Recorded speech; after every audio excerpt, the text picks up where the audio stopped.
Exeter stomping on the bleachers. Low snap. The kick is good. Great.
Exeter stomping on the bleachers. Low snap. The kick is good. Great move after the catch. First down and more. Now Coleman showing you the speed.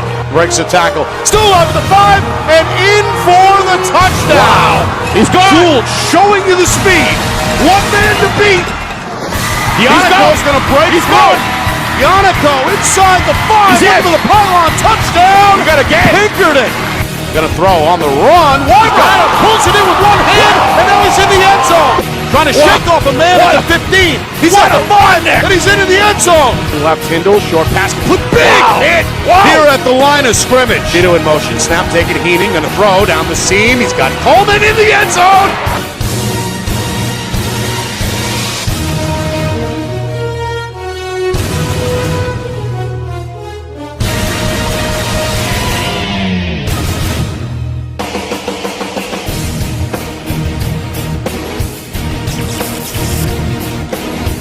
Well, hello everyone, and welcome here to Dover.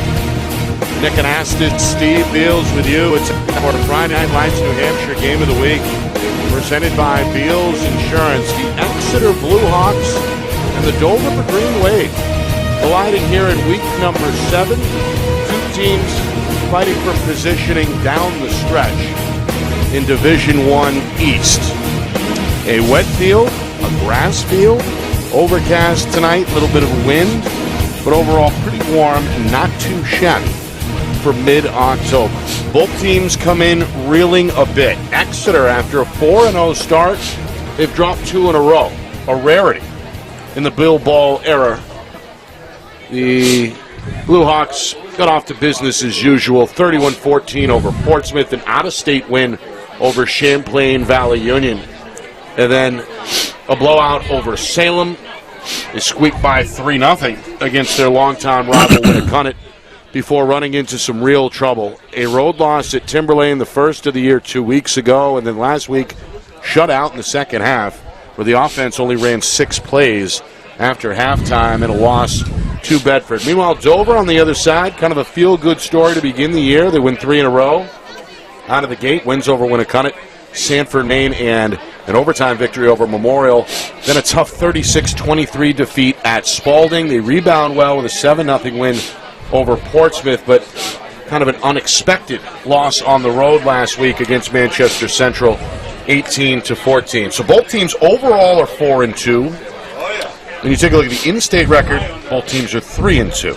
And with 3 weeks left to go, each head coach, both Coach Ball and head coach Eric Kumba, know what time it is. It's a big game here in Week 7. Yeah, both teams start off hot, Nick, do very, very well, kind of on a roll, and we expected, the possibility maybe with no losses or one loss coming in. What this does now is makes it kind of elevates the need for a win to keep themselves up in the upper tiers, Nick, to have a shot maybe either by the end of the year, but they need some help to do it to get it by.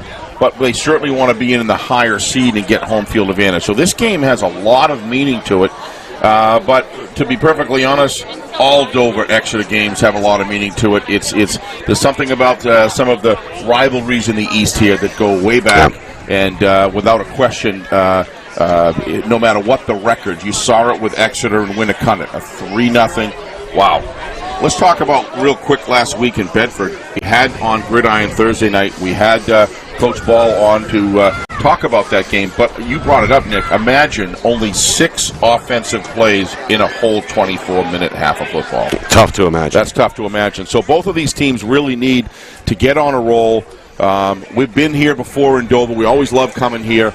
And, boy, we've seen some beauties between these two teams already. Yeah, it's a rivalry. And as you mentioned, it goes back several years. The most recent real addition 2 years ago on this field, a playoff game that came down to the wire. Both teams successful last year. 7-3 for Exeter. Had a semifinal loss against Winnicott after a quarterfinal victory over Bedford. And Dover was kind of the odd man out. They went 5-4. But missed the trip to the postseason. They bring a lot back from that team, Steve. 17 starters when you combine offense and defense. And really, when you take a look at the quarterback spot, big shoes to fill with Darian Lopez-Sullivan having graduated back in June. But they got a kid named Ryder Aubin who's filled in. Stepped right in. Won the quarterback job as a junior and has played well through now 6 weeks of the season. Well, when you looked at Coach Kumba's discussion at the beginning of the year, he was talking about the fact this is going to be a competition. He won out, and, boy, he's proved his worth to date without any question at all. One of the things that Dover has struggled with in the 2 games that we did here before was passing the football. Be interesting to see Aubin's arm and to see Coach Kumba's offensive plan. I haven't got a chance to see film on Dover or anything. So for me, this is a night that I'm very interested to watch this team. And now they've got an opportunity with a test against Exeter to really prove themselves and spring back. You could argue the case with both teams. Both teams are really going to be hungry for a win here. I expect this game to be physical, and I expect no worries about playing 48 minutes of hard-line football.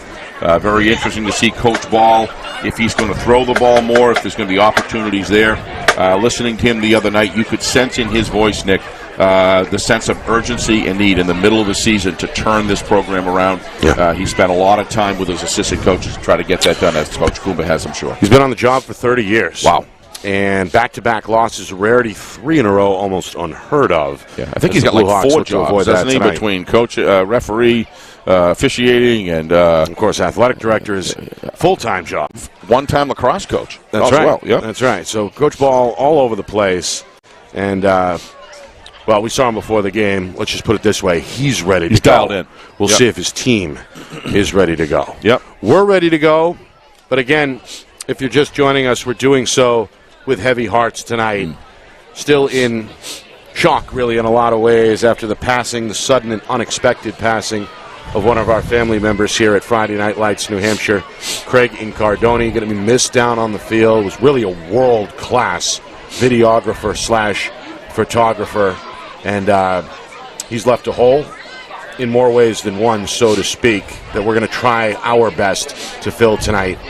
And we plan on dedicating the rest of our broadcast season to the memory of Craig Incardoni. Very special guy, Nick. Got Craig on Craigslist. You did. And met with him a little over a year ago, and he just blended right in immediately. What a terrific professional person, but also a person himself. You said it best last night. We're going to miss the person of Craig Incardoni. No matter what happened, you always felt that sense of security that you had John on your two-headed monster you talked about, John on the technical and on the production side, on the field. He worked so well with John and Ben back in the studio. His ability in photography, his ability in videography, and his knowledge of how to work cameras.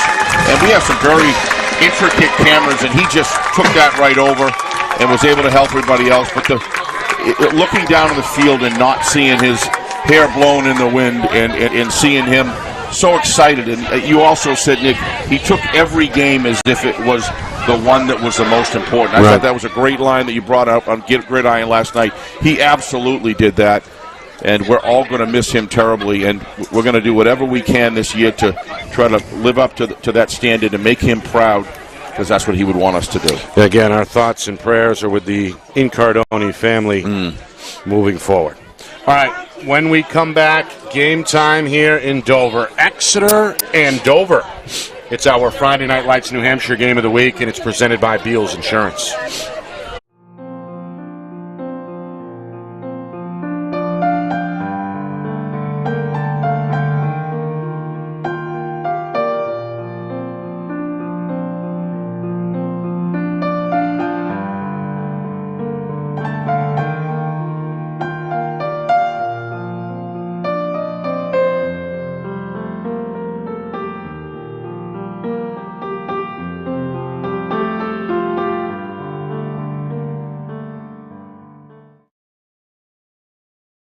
Our broadcast today, as it always is brought to you by Beals Insurance Agency, with locations now in both Bedford and Londonderry. Whether you need home, auto, or business insurance, Beals Insurance will get you both the price and quality coverage that's right for you. Just call 603-471-9999 or visit BealsInsurance.com to request a free quote and start saving money today. Again, that's BealsInsurance.com. Hey, I'm Chad, the owner of New Hampshire iPhone Repair. We're New Hampshire's most trusted and affordable repair shop for your iPhone, iPad, iPod, and even Android needs. Don't worry, we're affordable, reliable, and we back our parts with a lifetime warranty. And you know what the best part is? No, what? We can repair your phone while you wait. I know, that's why I'm here. Oh, I know, Mrs. Green. Here's your iPad, good as new. Bring your phone into New Hampshire iPhone Repair today. I'm Travis Kelsey, and this is Zen Water. The perfect alkaline water for sports hydration and the only water that's in a bottle that prevents ocean pollution. Ultra pure alkaline water in a bottle that prevents ocean pollution. Why would you drink anything else?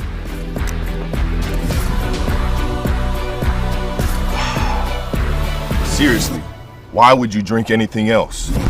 The New Hampshire Tomahawks promote the highest level of club lacrosse competition, not just in the state, but in the country. Looking to get recruited? Director Chris Cameron keeps an open dialogue with the nation's top college lacrosse coaches. Over 400 New Hampshire Tomahawks alumni have played at the college level, including the ACC, Big East, Big Ten, Ivy, NESCAC, NE10, and more. The New Hampshire Tomahawks coaching staff has over 100 coaches, including current high school varsity and college coaches. The Tomahawks offer training for players of all ages, clinics, camps, and leagues, along with spring, summer, and fall elite teams. So play with the best. The New Hampshire Tomahawks, showcase and development for college lacrosse. Visit NewHampshireTomahawks.com and girls.nhtomahawks.com.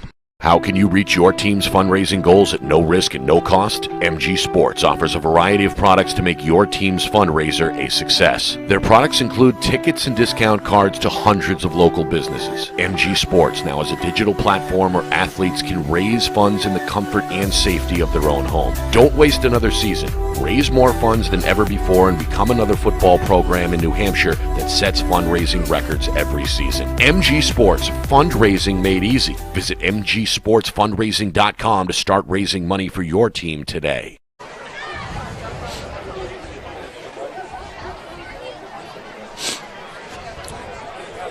All right, back here at Dover High School. Nick Anastas, Steve Beals with you. It's our Friday Night Lights New Hampshire game of the week between the Dover Green Wave and the Exeter Blue Hawks. Two teams 4-2. Looking for their fifth win tonight. And just two regular season games on the other side as we head down the stretch. We've got the color guard presentation here momentarily, plus a live rendition of the national anthem by the Dover Green Wave Band, one of the better bands in the state of New Hampshire. Ready to perform. It's a cool night, but not too cold. It's wet, but not too damp. And I'd say overall it's pretty good, given that we're now midway through October. I don't know if you were checking your weather like I was the last 24, 48 hours, Nick, on my iPhone. And I'll tell you, this has really opened up to be a much better night weather-wise.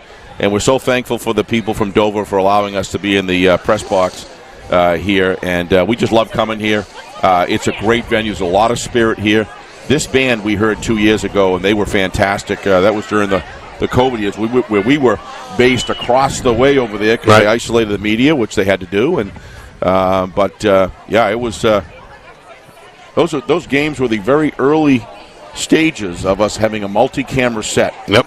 And we had a 400-foot cord of cord going out to the scoreboard and plugging in. That's right. Somebody unplugged it, and Steve took off down the bleachers. Yeah, Nick got a great deal of enjoyment out of watching Ben and Steve. I've never seen that kind of hustle, for sure. You were looking for blood. But anyway, you're right. Great venue. It is. They're packing this place right now, especially along the near side here. The stands are pretty full. They've got two concession stands, one to the left, one to the right. And, of course, the folks from Exeter have made their way up Route 108, short drive, and are starting to fill in that far section as well. So we're getting ready to cook here under the lights in week number 7. Of course, we'll keep an eye on the out-of-town scoreboard as well. Big matchup in Division I between Nashua North and Merrimack. We'll have our eyes. I'm really interested in seeing how Merrimack performs. Oh, national anthem.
Great job, huh? The Dover Marching Band, as usual, doing a fantastic rendition of the national anthem. A lot of blue and white on the far sideline, a lot of green and white here on the home sideline as we get a look at this venue as it continues to fill up here now just a moment away from the opening kick. Really like these green Dover trench coats that the band is wearing with a white hat, tops of the hats. It's certainly very fitting on being ready just in case there's any precipitation. They look very sharp tonight.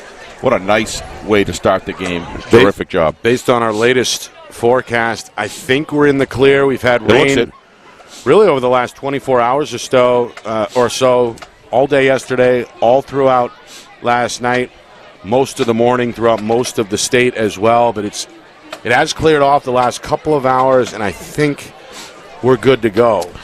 Looking to see what the grip or the traction on the field is. It's got a nice crown, so chances are never really seen any problems here. And we've had some games where there was rain the day before that we've done here, and it seemed to hold quite well. But when you got a nice crown like that, chances are, and the rain did stop, what, Nick, about 2 o'clock in the afternoon, somewhere in that range. So it's had some time to drain. But I am interested to see, when they plug in the jab step and go forward, are we going to get any give on the field? Probably. Right now it looks like it's pretty good shape.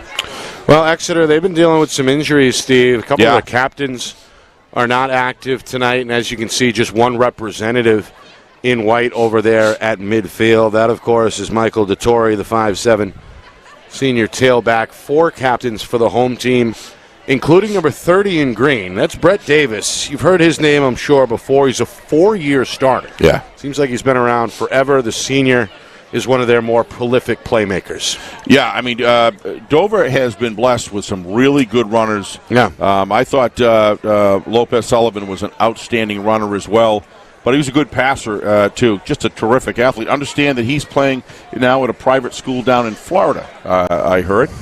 So congratulations to him. He was a joy to watch. But, when we saw Dover, that was their bread and butter. And they always had a fullback or a slot back that was big and rugged and would do some great blocking as well as run some good cross patterns. So I'm really excited to see Dover because I haven't seen any film. Have seen Exeter twice and actually watched some film on them. So pretty. But I'm very interested to see how a team replaces having no captains on traditional captains on the squad except for one, right? Is back, but I suppose they're on the sidelines. I'm sure some of them are on the sidelines. It's hard to see here, but both teams looking to elevate their play after a disappointing week number 6, their last time out. Of course, Exeter has lost 2 in a row, a tough last-second loss on the road at Timberlane, and then another disappointing second half last week in the 20-10 defeat against Bedford. Dover, they've lost 2 out of 3 after a 3-0 start. Most recently, a 4-point defeat on the road at Manchester Central. Absolutely, Nick. But when you look at Exeter, they lost to Bedford and Timberlane.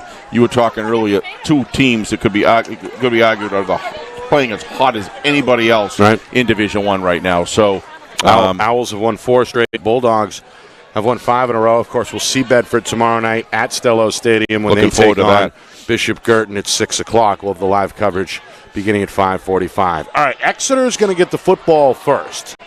They got DeTore back deep, one of 3 men standing at the 10-yard line. Dover is going to kick here from right to left, and we are underway as Miles Parnham, the freshman, is going to put this on the ground. It's a squib. It's played at the 20-yard line off the bounce. Across the 25, cautiously. Nice cover. Up to the 30 goes the return man. A big green wave, for lack of a better term, meets him at the 29-yard line. Still a healthy return there for Evan Delory, Jackson the 5'6" junior. Jackson Carroll, in number 5, in on the tackle there. He's one of the 4 Dover captains. Yep. And one of their emotional leaders. He's also one of the starting members of the secondary. Mm-hmm. All right, so 1st and 10. They give Exeter to the 31-yard line. And here's that wing T up against a 4-man front for Dover. Inside handoff on 1st and 10. And not much for Ethan Moss, the 5'10" senior.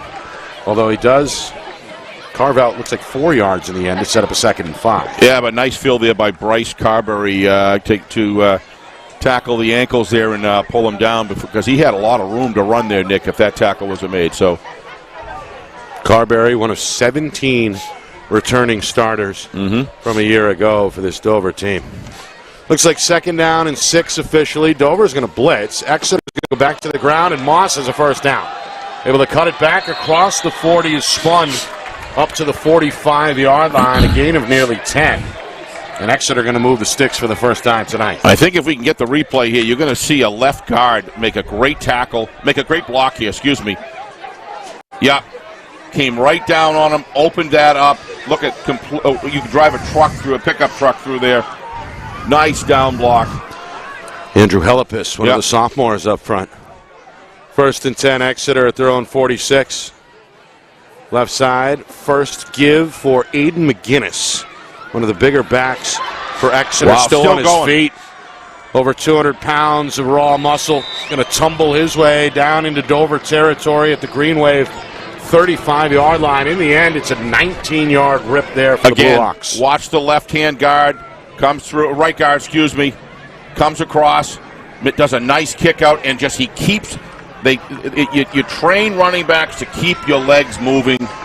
If they got your upper torso, chances are many times you can break it free. We'll talk more about that as the game progresses. First and 10. Back to Moss. His third carry goes left side. They lean that shoulder down to about the 31-yard line. Gain of 3, maybe 4 on first down. Early reports you can see here, Nick, are that the trenches right now are being won by the Exeter front line. Doing a great job executing their blocks. We talked to Coach Ball about that. He said that was something that they worked on profusely all week to make sure that they were technically sound and executing to a higher level than they did in the previous weeks. Second down and 6. Dover trying to stiffen up. Still a 4-man front. They fake to McGinnis, and they go to Del Torre on his first carry. They go inside the 30, but not much further. Spot him at the 29-yard line. So a third down and 4. Coming up, Green Wave trying to get off the field here defensively. Yeah, one of the things you've seen with Coach Ball's offense is when he gets inside the 35, sometimes the 40, Nick, of the opposing territory, it is 4-down territory for him. So their sequencing of plays is even more focused on the run. Evan Pafford under center, the senior. One of their better all-around athletes. Going to hand to McGinnis. Going to go inside. That whole snap shut. Now we got a pig pile here. Still looks like it's short of the first down. Needs to get inside the 25 to about the 24 to move the stick. They're going to spot him where? At about? It's going to be very close. The 25 even. So I'd say fourth and less than a yard. He's short. Coming up here for the Blue Hawks. Nice job, though, by Dover defensive line. The linebackers came up and filled, and they held the line there. So they're forcing a fourth down. We'll see what happens. I know it's really early in the game, but these are the sort of plays that build momentum for the team who can succeed. All right, here's the T look again. Called it the wing T earlier. It's a straight T, as we know, the tight end to the near side right. Dover showing blitz on 4th and 1. They keep it up the middle with the quarterback, and Pafford going to use that big, powerful frame to pick up a fresh set of downs for Exeter. They stick with the old quarterback sneak, and it pays off. Left guard and center did a terrific job there, Nick. Pafford, we saw it even in the Timberland game, even though it was a loss. He does a great job with cadence calls. He really knows how to give his offensive line the benefit of knowing when that call is made, gets them off into the midsections of all the defensive lines they face. They do a great job at it. This drive began where? Back at their own 29-yard line. They're inside the Dover 29 now on 1st and 10. Pafford on a fake, and he's gone. He's going to go untouched down the sideline for a touchdown. Nobody saw him. A 23-yard touchdown run for Evan Pafford had everybody fooled, and Exeter able to piece together a 71-yard touchdown drive to open up the ball game. Well, when you run as often as Exeter does, Nick, selling a fake is really, really important because when you finally do keep the ball, look at that. What a great job selling that fake. He's hiding that ball so well. Looking back, nobody even in the area he did it so well. Just a terrific job. The running back did an excellent job of selling as if he had the ball. It's all the little things that, when they're done right, work well. Extra point from Moss. Plenty of height on that kick. It's good. Impressive drive. Well, one thing we got to deal with tonight here is that there's no scoreboard. Yep. A malfunction this afternoon left us kind of in the dark here tonight. So I'm going to try and figure out exactly how much time is left here in the first quarter. But a typical Exeter drive. They chew it up all on the ground. Yeah. And they end up punching it in from 23 yards out. Yeah, we'd love to bring you the scoreboard. We just can't because the whole top side of the scoreboard here is blacked out. Nick, I think you said that they've been working on it for hours trying to get the thing going here. But, with all this rain, you wonder if something got wet and shorted or what have you. But it certainly can happen. Yeah. Peter Watton, the athletic director, had his staff all over it. But unfortunately, we're really no closer to where we were this afternoon. So Nick, I would estimate, 3 or 4 minutes probably off the game clock in this first quarter. Yeah, I'd say that was a good 4 minutes. I'd say 4. Yeah, I would agree with that. Yep. There's an odor of delicious chili that's just kind of working its way up here. May have to do a halftime smackerel visit. I'm not sure. One of the better concession stand selections, no doubt, that you're going to find. Meanwhile, Davis plays it off the hop, and the senior runs into his own man shy of the 20-yard line, goes down. A flag is going to fly as well. As we get the game's first penalty, it looks like it's going to be against the return team, Dover. Didn't really, I'd like to see this one again.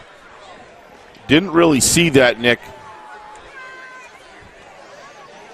Yeah, here we go. Flag came in at the Maybe tail we'll get end an of the opportunity. play. Nice kick. Looked like a pretty good cover there. Yeah, looks like we're going to probably get a pretty good. Yeah, there it is right there. Yep, he grabbed him in the back. 70 as well. Yeah, immediately pulls it out. Yeah, cannot touch the back of. Nice camera work there, Matt. That's Ryan Pinkham, the junior, who's guilty of the block in the back. So Dover is going to be backed up. Yeah. To their own 9-yard line to begin their first drive. Here's Ryder Robin, the junior. He's in the gun on 1st and 10. And he's got 2 receivers stacked to each side here, a 4-receiver set. Yeah, defensive backfield playing it a little tight here. Going to take a low snap and just take off. Going to find some room behind the center. In the end, tripped up by Exeter's Connor McGinley.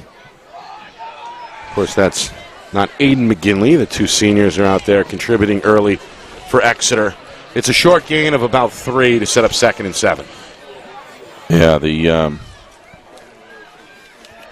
he looks physically strong, Nick. He just blasted through the line there. It was pretty well covered. And officially a gain of 4. Set up 2nd and 6. Yeah, they don't have the weights and the height and weights here, but looks very physically strong. Going to take a chest-high snap on 2nd down and hand it off to his right. Not much. Nice job by Exeter there, picking that up. Oben faked a run left and made a nice handoff there, but Exeter filled the hole extremely well. Defense looking good here for the Blue Hawks. Yeah, Owen Simon over there in the area. And on the edge, now they're backing off a little bit, was Exeter's Ian O'Keen. Edge play was something to watch tonight, according to Coach Ball. First couple of plays, Exeter was screwed. Some of this is a down and distance issue. They were screwed down pretty tight there, but now they've backed off a little bit. 3rd and 5. They go to the air, and it's incomplete. Looks like the receiver slipped may have lost his footing. Trying to get back to the football. It goes incomplete, and Dover going to go 3 and out here as they bring the punt unit onto the field. Yeah, so Exeter Blue Hawks looking for some good field position here on this punt. Intended target there for Dover was Sam Gruby, the junior. Looked like he just tried to plant one of those feet. And that's what again, I was talking about. The grass is wet. Yep. I can testify to that pregame due to the 24-hour rain. Meanwhile, this one off the right foot of the punter, Jackson Carroll. Takes a bounce off of one of his gunners and is going to be down at the Dover 41-yard line. So Exeter licking their chops. They like this short field. They do. We've got a 7-0 lead on the board on a 23-yard touchdown run from Evan Pafford. And now on drive number 2, they're looking for more points. Yeah, that was a nice kick, and they were looking for that to bound and put them back in Exeter's beyond the 50-yard line, but they got nothing. It just kind of landed like a knuckleball and just bounced straight up in the air and actually back towards them. So Blue Hawks, as you said, Nick, good field position to start this drive. Here comes this T offense. Pafford under center, looking down at a 4-man front. Dover showing blitz on the left side as well. They go and attack the blitz with another handoff for Moss, the senior. Going to take a tumble inside the 40, down about the 37-yard line. We've seen Moss, how good of a weapon he's been, a good of an athlete he's been. He's one of the better lacrosse players in the springtime. And, well, a couple of weeks ago against Timberlane, he scored 1 through the air and 1 on the ground. A very dangerous player. I think he's a dangerous runner, especially around the right side, Nick. He looked very effective against when he did run against a powerhouse Timberlane defense. This Coach Bill Ball, 30 years now on the job in the hunt for another ring, trying to get his team to bounce back after back-to-back losses. Fullback give to Torrey. He's going to run one man over. He's going to be close. 2 men are going to bring him down at about the 30-yard line. Yeah, he does. Very close on his second carry. It is enough for an Exeter I've first been down. watching Evan Pafford. I saw it in Timberlane. Saw it in some film that I've reviewed on Blue Hawk TV. and just a terrific job selling his fakes. That's training and more training. You want to maximize when you're a running offense, Nick. You got to put everything on the table as far as being very technically proficient. Evan Pafford does a great job at it. He had a big part of that touchdown run, the way that he fakes and sells it. Starting to get some push up front, too. Yes, we are. That's been going on pretty much since the first. Whoa! Moss going to slip his knee at the ground. He's going to, I think, lose a yard on that 1st and 10 carry to set up 2nd down and 11. So, again, this field is starting to have a bit of an effect. I thought it would. Yeah, but it's a good, it has a nice crown to it. But if the sod, is worn and it gets wet, it really hasn't had a chance to reset itself. The root systems get waterlogged and the mud starts, and it's just from the topsoil. It's going to be interesting how this plays out throughout the game as more and more work is done on the field. 2nd down, 11. Pafford with a hard count against 5-man front. Going to throw.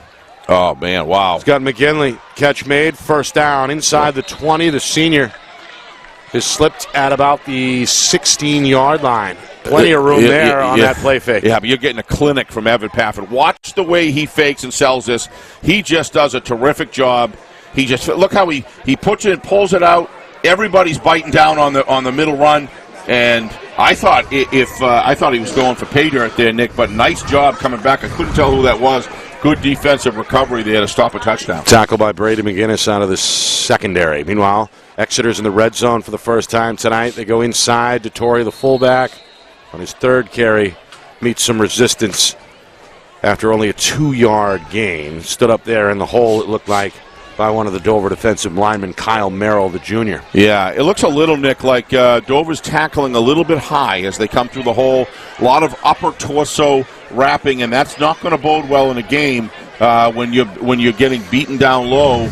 They're going to have to lower their tilt as they tack. Heads up, shoulders down, as they say. Hit, wrap, and drive, because that's good. It's going to be 2nd and 8. Another one. Tossed it to Torrey. Looks like he's at the 10-yard line before he's cut down around the waist. Yeah. A couple yards shy of that 1st down marker. 3rd and 2 coming.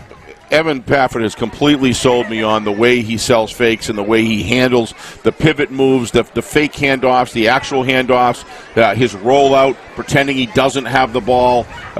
He does a terrific job. But he also calling cadence, Nick. I've talked to him about it in the last game and this game. He's just doing a terrific job giving the offensive line the advantage that they need to get off the ball. 3rd down and 2. Ball at the 10-yard line. Exeter trying to keep the drive alive. They go to McGinley. Stood up immediately by Jackson Carroll. Yeah, much better job by Dover there. Pursuit comes to finish the job. No gain on the carry for McGinley. And now it looks like 4th and 2 facing Exeter. Yeah, much better job there, Nick, by Dover. I'm sure that somebody picked up that they were tackling high, because that was just, you can tell all the team was coming in lower. They're going to have to do that to stop. This is a big play here. 4th and almost might be 2.5. I don't know, 2 anyway. This is a big play for Dover to stop. Officially 4th and 2. Exeter already 1 for 1 on 4th down. Another long count under center for Pafford. And now he's going to rise, and I believe Coach Ball just called a timeout. Our broadcast is brought to you tonight by Beals Insurance. Locations in both Bedford and Londonderry. Whether you need home, auto, or business insurance, Beals Insurance will get you the price and quality coverage that's right for you. Visit BealsInsurance.com. Also by MG Sports Fundraising. That's fundraising made easy. MG Sports Fundraising is the official fundraising partner of Friday Night Lights New Hampshire. Visit MGSportsFundraising.com. Start raising money for your team today.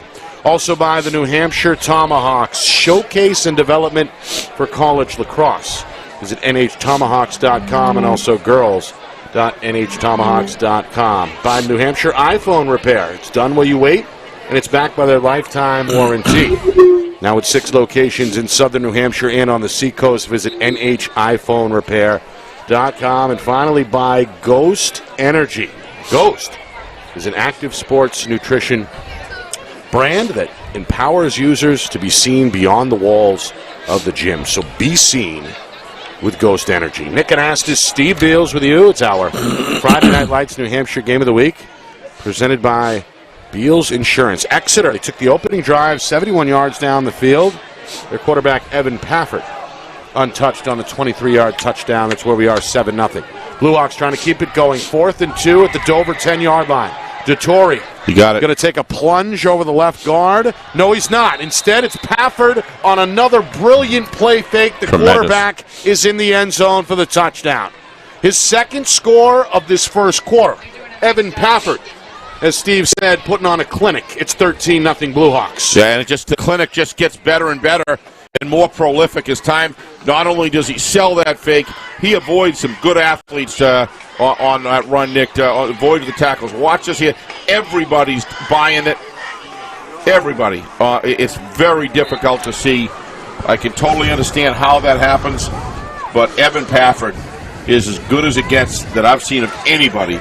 And, boy, if you're going to run this offense, Nick, you've got to have that in your arsenal, and you've got to maximize it. He's done a terrific job. He looks more technically efficient this game than even in the Timberlane. I thought he looked great then. Extra point try by Moss, up and good, and just like that, it's 14-0. So little things in football. So far, it looks as though Coach Ball meant what he said when he talked about improving execution. The execution of the Blue Hawks right now is going very, very well. It's very important here for Dover to get themselves some good field position, Nick. Well, just a minute 35 remaining here in the first quarter. Again, kind of the blind leading the blind right now with no scoreboard at the stadium. But Exeter has dominated, Steve, the first 10 minutes of the football game. Dover has run just 3 plays and already the home team in a 2-touchdown hole. Yeah, they look very sound here. So let's take a look at it here. Just offensively, winning the fake game, winning the cadence game, getting the line of the offensive line off early because they know what the call is, and then just a terrific job of execution on the running backs. Everybody's just working to a T.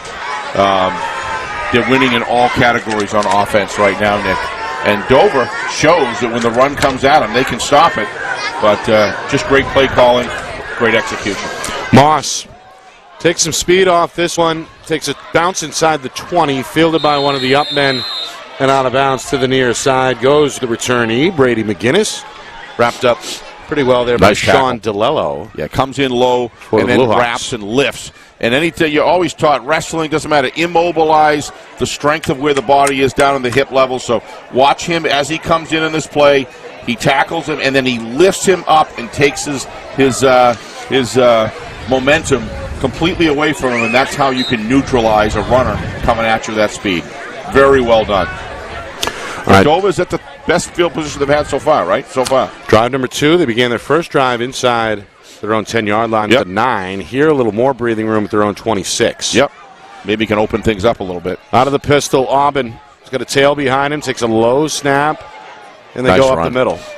Yeah, boy, that was a good job, as you said, Nick, by Aubin to pick up that ball. That thing was coming out with mustard on it, and it wasn't any more than 6 inches above the ground. Nice pickup, got the handoff. You can see why he's doing well at quarterback. That was McGinnis on the dive. He picks up 7 to set up second down and 3. That's the second low snap we've seen in now 4 total snaps for the Dover offense. That might be something to watch. Well, anytime the nose is lining up exact right over the center, that's going to make the center a little bit edgy, and they got a nice offensive surge there. Here's Carroll, another dive. Maybe close to a first down. Needs to find the 37-yard line. We'll see where they bring him. Yeah, they gave it to him. Yep, first down. Going to get the first down by an inch or so. So Dover gets that monkey off their back. They move the sticks for the first time tonight. Yeah, but if you look at what the defensive nose guard is lining head up on the center, and that's he's right in his face. He's probably that's Isaac Beam, the junior. Probably working out a little bit of vocabulary out there too of what he's going to do every play. It's like a 5-man trying to shake him up for the Blue Hawks on 1st and 10 for Dover from their own 37. And there's that low snap, backed up by the tail, but Carroll lost his footing. As a result, the Dover offense is going to lose a couple of yards and a second down and 12 coming. Yeah, this is when you want to have one of those cleat mats coming on and off the field, Nick, rotating guys out and keeping their cleats clean because they can gum up with muck and sod very, very quickly. And that's an art in itself, just almost having an assistant making sure that everybody is going on with clean cleats. So it looks like got a timeout here. Well, we got the end of the first quarter. Just like right. that. 14-0, 12 minutes into the books. Exeter, a couple of touchdowns from their senior quarterback, Evan Pafford. When we come back, Dover trying to get the offense in gear when we return. You're watching our Friday Night Lights New Hampshire Game of the Week, presented by Beals Insurance.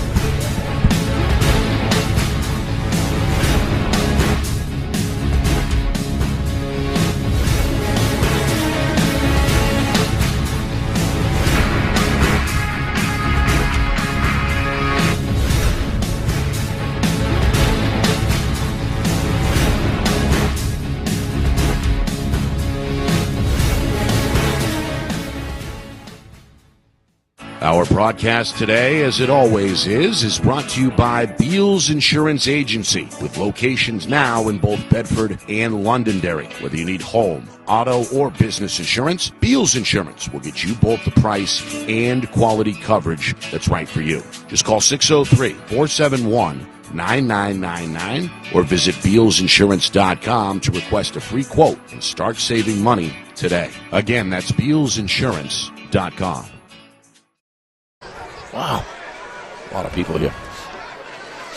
Well, you said it, Steve. The crowd's starting to fill out here. I might have said that a little late. Sorry. In Dover, it's a good night for football. It's a good start for Exeter. They got a 14-0 lead. Here's the first touch on the opening play of the second quarter. That's Mike Davis, the 4-year starter. He plays hard. One of 4 captains for Dover. A little bit of an end around there, and they brought the contact to the defender to set up a 3rd down and 1. You notice out there, I don't know if it was footing or it was just by chance, but it looked as though he's aware of the footing situation out there. He did a nice job of slowing himself down and then angling upfield. Did a nice job there. Boy, he runs hard. Officially a 3rd and 2. Exeter trying to buckle up here and come up with a stop. Dover is going to go inside on the give. Moss is there in the hole, and a big tackle is made shy of the 1st down marker. That's just good defensive football right there by the defensive line. We know about Ethan Moss, Steve. He comes out of the secondary there to fill the hole. Been carrying the weight on offense out of the backfield, and a big timely tackle here to set up a 4th and 1. Yeah, the battle going on in the trenches right now up the middle between the offensive and defensive lines are just absolutely a lot of bodies on the ground. Fierce right now, and it's a battle for body position, established in a low position. Exeter won the battle there. Quarterback going to go under center here on 4th and inches. They keep it with him. He's got it. Aubin looks like he has it. He runs hard as well. Got a nose for midfield. They're going to stop him just shy of the 49, but it is a 1st down. So Dover going to pick up their 2nd 1st down here, the 2nd drive of the game. This is definitely what the Green Wave needs, Nick. A slow, methodical pounding. You can always do a play-action pass, throw an out route, but run it conservatively down the field, high percentage plays with a high degree of execution. But this is very important for Dover to establish this to keep the Exeter offense off the field. Trying to come up with a counter punch after falling down 14-0. They go to Davis, met by Moss at the line of scrimmage, and driven backwards. That's Moss. That's Moss. He is, Coach Ball talks about him, and he is a very highly emotional player. Yep. And let me tell you, he had great body position. That's how to come up and make a defensive tackle. Defensive end was in the area as well. Yes, he was. O'Kane, big number 57 in white. So how tall is he? I'm telling you. He's got to be up there. What's he listed at? 6'3", Steve. He looks all of that. Yeah, it's about right. No free inches there. Yep. All right. A 2nd down and 8 after the 2-yard run for Davis. They drop Aubin back in the gun. He fakes to Carroll. He keeps it himself. He runs around the right end. Got a little bit of room before O'Kane brings him down inside the Exeter 45-yard line. 3rd and short on the way. Yeah, that's just patience, waiting for your blockers to get it done, Nick, and then choosing the right lane. Watch him here as he comes around. He slows down. He goes left. Pick it up. Watch him. He waits for those blocks. Yep. Puts his hand in the back, right on the hip, and it rolls right off the inside of that hip and makes a nice gain after he cuts outside. Good work. Pretty good downfield block, too, by Bryce Carberry, one of the tight ends. It's exactly what Dover Green Wave needs right now, Nick, and the crowd is getting the crowd into the game, too. Yeah, it's a big crowd. They were kind of quiet during that first quarter. 3rd down and 3. We got a flag here. Only one penalty in that first quarter. What would that be? Lining up in the neutral zone, maybe? Oh, is it a sideline call? And they're going to pick the flag up and resume. So Okay. no penalty. They did tell the Dover bench to back up. Yeah. It's a warning. It looked like it was a warning. 3rd down and 2. Aubin looking left, throwing over the middle. pass. He's got a man. It's Carberry. What a nice pass. 1st down, Dover. He pays the price at the 30-yard line. Big hit by Nolan Bleakley, the senior out of the secondary, but not before Dover, again, is able to move the sticks. Yeah, but this is what happens. It's a nice call by Coach Coomber and his staff. They pound the ball down. They successfully run. That forces some of the defensive backs to screw down and start stepping forward. He opened up a nice pass right down the middle. Good job by Auburn to wait for him to be in the clear. This drive began Nice back at their own 26-yard line. They're now inside the Exeter 30. Play action. Aubin avoids the sack. Going to tuck and run to the right. Going to be spun down at about the 30 as Bleakley again comes out of the secondary. Moss in the area as well. Yeah, just got great coverage there by the defensive backfield of Exeter, Nick. That was just a coverage, not even a sack, but I'm saying it was a coverage tackle right there. There was just no place to go. And give Auburn credit for not going after that and throwing it. They come back, start over. It is 2nd and 12, but much better than throwing that pass. That's good maturity as a quarterback. A nice job. And a good job by the Exeter D. Yeah, it results in a 2-yard loss. Blue Hawks will take that. 2nd down and 12 coming up from the 33-yard line. Yeah, but so many quarterbacks, Nick, would throw that ball, get an interception, and kill this drive that's been going well. They at least got a chance to recoil here. 3-man front for the Blue Hawks. Aubin going to put Davis in motion. They fake to him. They throw the slant, and it's incomplete. Trying to find Rushed it a little bit. Sam Gruby, the junior split end. No chance on that one as it ends up in the grass, and now a 3rd and 12 on the way. No, he had him open, too. It looked like when he was trying to fit the ball, if I don't know if you guys saw it on the replay, but looked like when he tried, the ball never really sat in his palm and his fingers. I don't know if there was mud on it, was slippery, whatever it was, but just never came off well. Again, rain in the area for Here we over go. 24 hours prior to the game. Yeah. I can't imagine that football is easy to grip. No. 3rd and 12, Aubin. Got plenty of time against a 3-man rush. Going to throw over the middle, and a big catch by Carberry. What a terrific job holding on to that football. Took the hit from Bleakley, didn't matter. Hangs Took on one for all the the way to the ground. And Dover's in the red zone for the first time tonight with the ball Bryce just Carberry. inside the 15. Bryce Carberry factoring in this game, Nick. Couple of catches on the drive. Yep. Carberry, one of 17 returning starters from a year ago. Junior. Boy, Junior listed as a tight end, but nice we've seen him pass. out wide. Nice pass, but boy, watch him take one for the team right there. Held on to that ball. What a terrific job.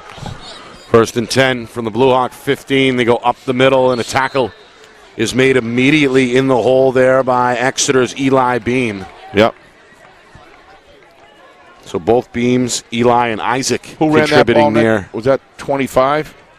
Yeah, I believe that was McGinnis. Yep, on another dive. We've Yeah. seen that a few times in this first half. Yeah, seeing some smart football by both of these teams. Recognizes you're in the red zone. Hold on to that ball as you go through the line with 2 hands.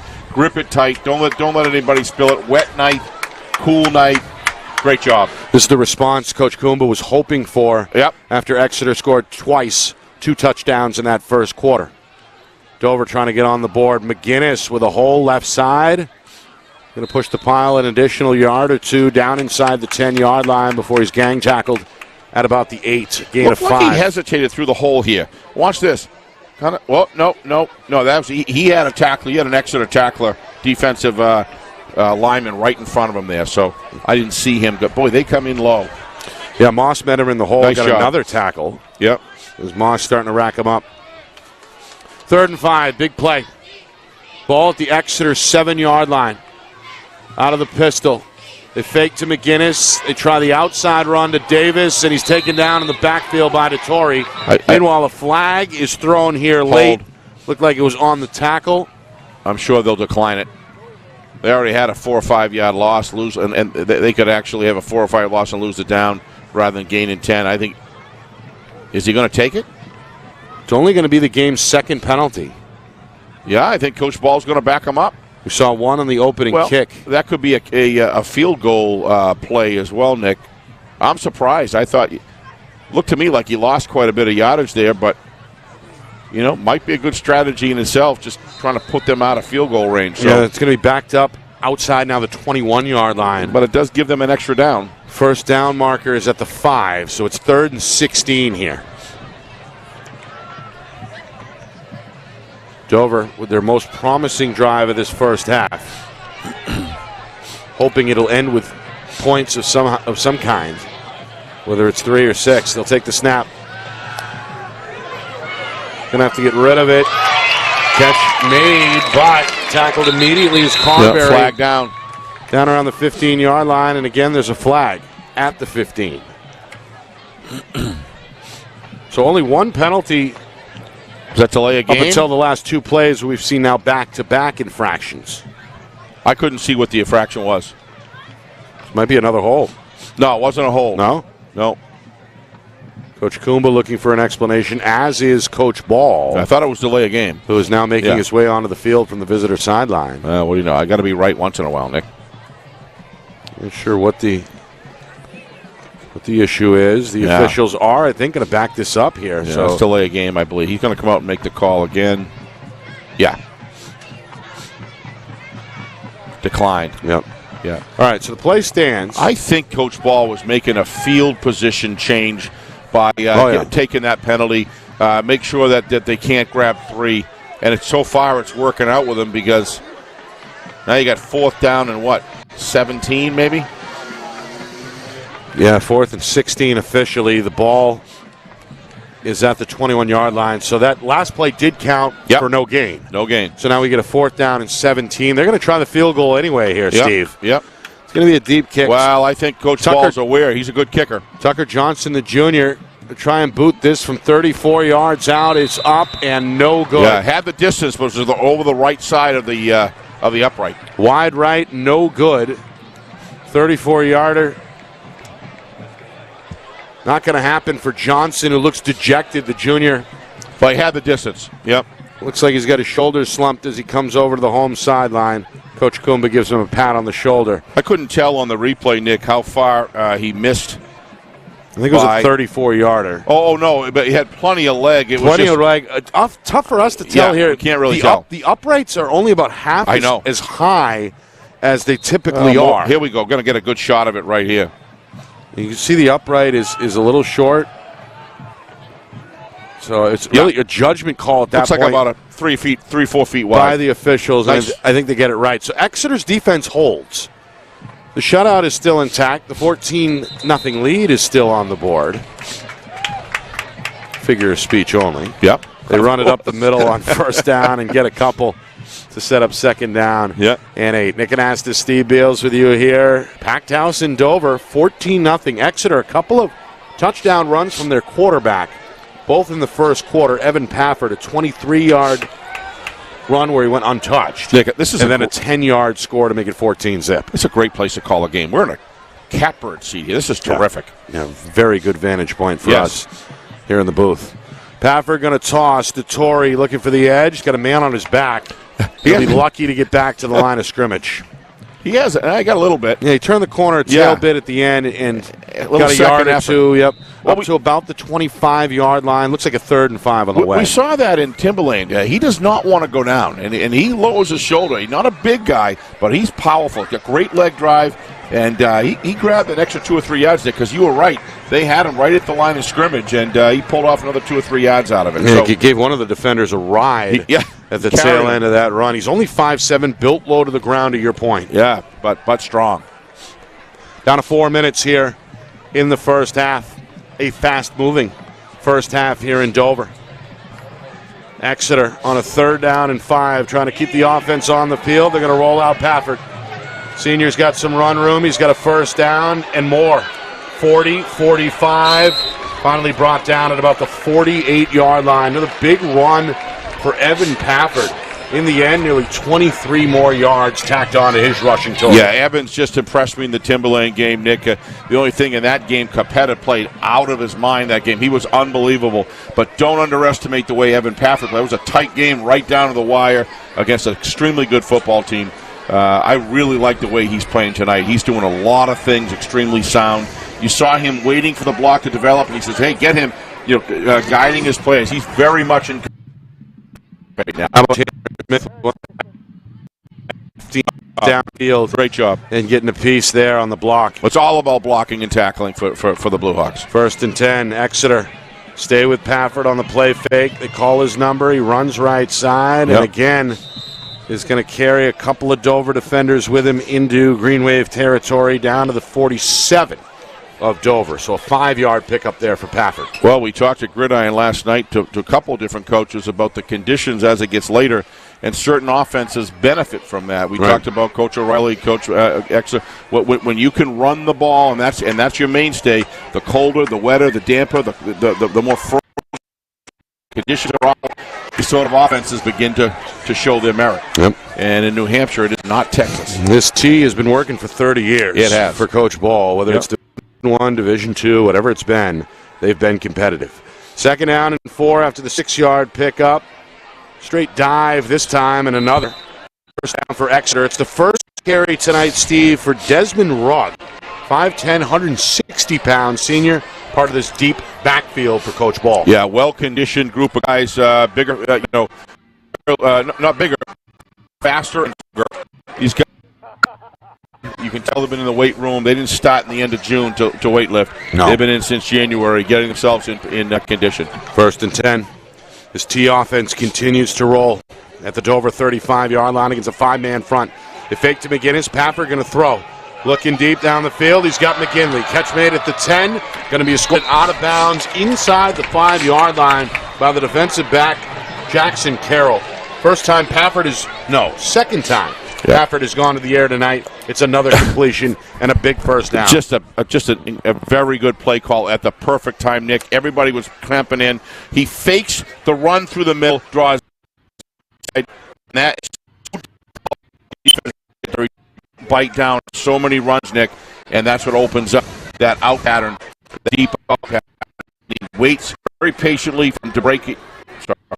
4-yard run. There you go. Touchdown, Exeter. I'll tell you, that's an impressive drive. They go left side. 4 yards out. Maybe Moss. Let's take a look. Yeah. Diving across. Just outstanding. Can't quite tell up here who that was. Outstanding offensive trend work. Winning the low man win battles.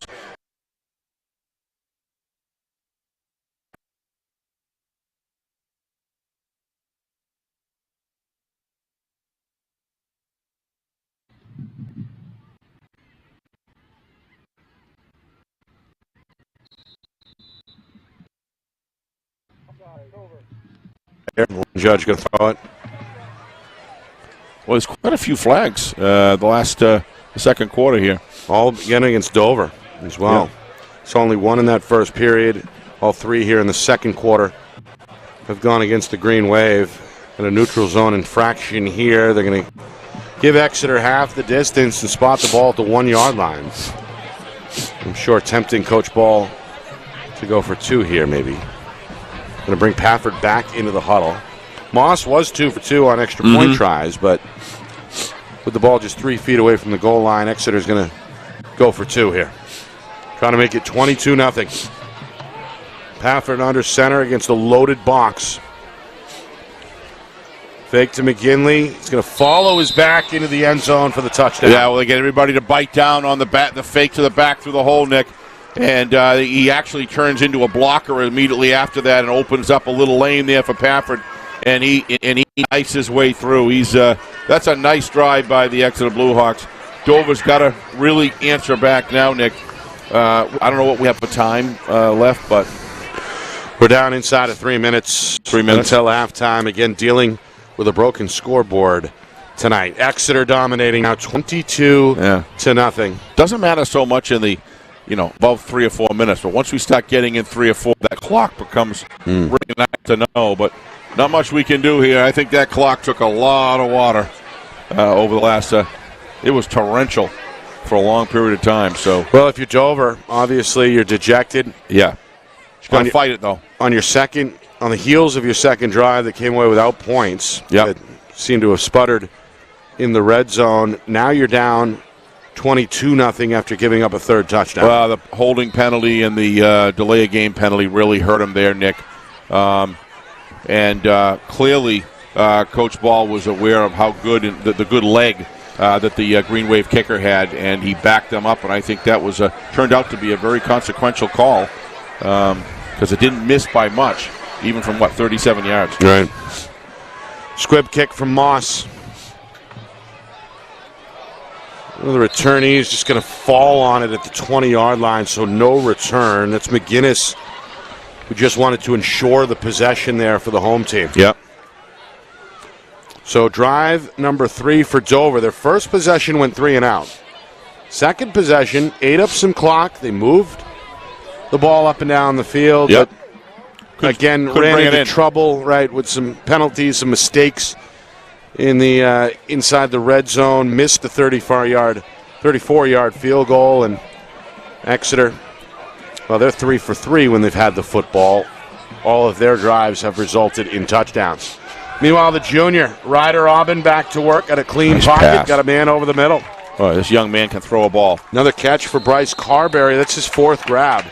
This one goes for 16 and a first down as Dover's out to their own 36. Watch the mechanic of Aubin's in the pocket. You talk about setting yourself with comfort, nailing the hammer across the field. What a terrific job. Maybe. No, they're ready to go. Yeah, now, they're in a no huddle here. They're trying to don't blame them. Save some time here late in this second quarter. On the run, Aubin just barely gets it off. Smart move, trying to escape the clutches of Aiden McGinley, who had him by the jersey with 2 hands. The junior does get rid of it. Incomplete. Second down and 10 coming up. Ball just shy of the 40-yard line. It's 36 a moment ago. Yeah, he did the right thing, though. You know, had a receiver there right on the vicinity and just fire, get it out of bounds. 3 receivers, 1 wing back, 1 back here on 2nd and 10. Ryder, quick throw, incomplete. Is this one? That's the second takes a one. hop on the grass intended for Davis, 3rd and 10. That's the second one that's kind of been thrown into the ground there. I don't know if it's a grip problem with the ball. Very likely. I was thinking. Yeah, let's see if we can see this here. Boy, that's a great shot. Again, they try to keep, obviously, the footballs dry, but the grass was wet prior to game time. It had rained in the area for over 24 straight hours. Unbelievable. And I can imagine that the ball is a little slick. 3rd and 10. Dover trying to keep the offense on the field. Blue Hawks look like they're going to rush only 3. Plenty of time as a underneath. Davis has it. Shake and bake at the 45. Going to be dropped at the 46, maybe the 47. Exeter's Isaac Bean. Very interesting. Finished him off, and now a quick timeout is going to stop the clock here. I don't know what the time is. With an upcoming 4th down and 4. All right, let's just say there's a minute 48. Let's just say, right? I don't know if that's the case or not. Probably not, but let's just say there's a minute 48 for time. This is a very interesting call by Coach Goomba, because if you don't get it, now you're giving Exeter a very short field. A very short field. So I think they're conferencing out there right now in the huddle about just that. And I think you got to go for it, though, if you're Dover, right? You're down 22-0, halftime looming. Well, you're putting the game on the first. You kind of put the game on, because if Exeter goes down and scores, you're going to literally regret that in the second half. Yeah. Because now you got 4 scores. But there is a chance here for maybe a back-to-back, because Dover will receive. You give me the time that's left. The kick in the beginning of the third I'll tell quarter. You what I do. I just can't answer that without knowing how much time's left. Right. Because how much, if there's a lot of time left, I think I might kick it away. But if it's, if it's 60, 70, 80 seconds, I might not. The offense is going to stay on the field here. Yeah, this still may be a kick, though. Exeter playing their safeties back deep, playing kind of soft coverage. They are going to go for it. Incomplete. As they throw far side for Davis on what looked like a comeback route. Again, slippery grass. The 4-year starter couldn't keep his feet. Incomplete. Will give Exeter the football back. And it was a catchable ball here, though, Nick. But it really wasn't. It wasn't thrown up in a stand-up fashion there. Yeah, that could have been caught. But when your feet go under you like that, it's awful hard to pull that ball in when you're sliding the other way. So So now, Exeter has a short field and a chance to add to their lead before halftime, already leading 22-0. First down and 10 from the Dover 47-yard line. Pafford under center. Handed to Torrey. Torrey through the hole, regains his footing, and a second effort's going to get him down inside the Dover 40-yard line after a gain of 8. Second down and 2. Yeah, my guess is he's trying to get down inside the 20. It'd just be great to wonder how much time is on the clock. Stopped by Liam Gannon, the junior linebacker. And now a timeout will stop the clock. With, again, the ball just inside the 40-yard line. Coach Ball, I believe, with 2 timeouts remaining. In fact, both coaches are left with 2.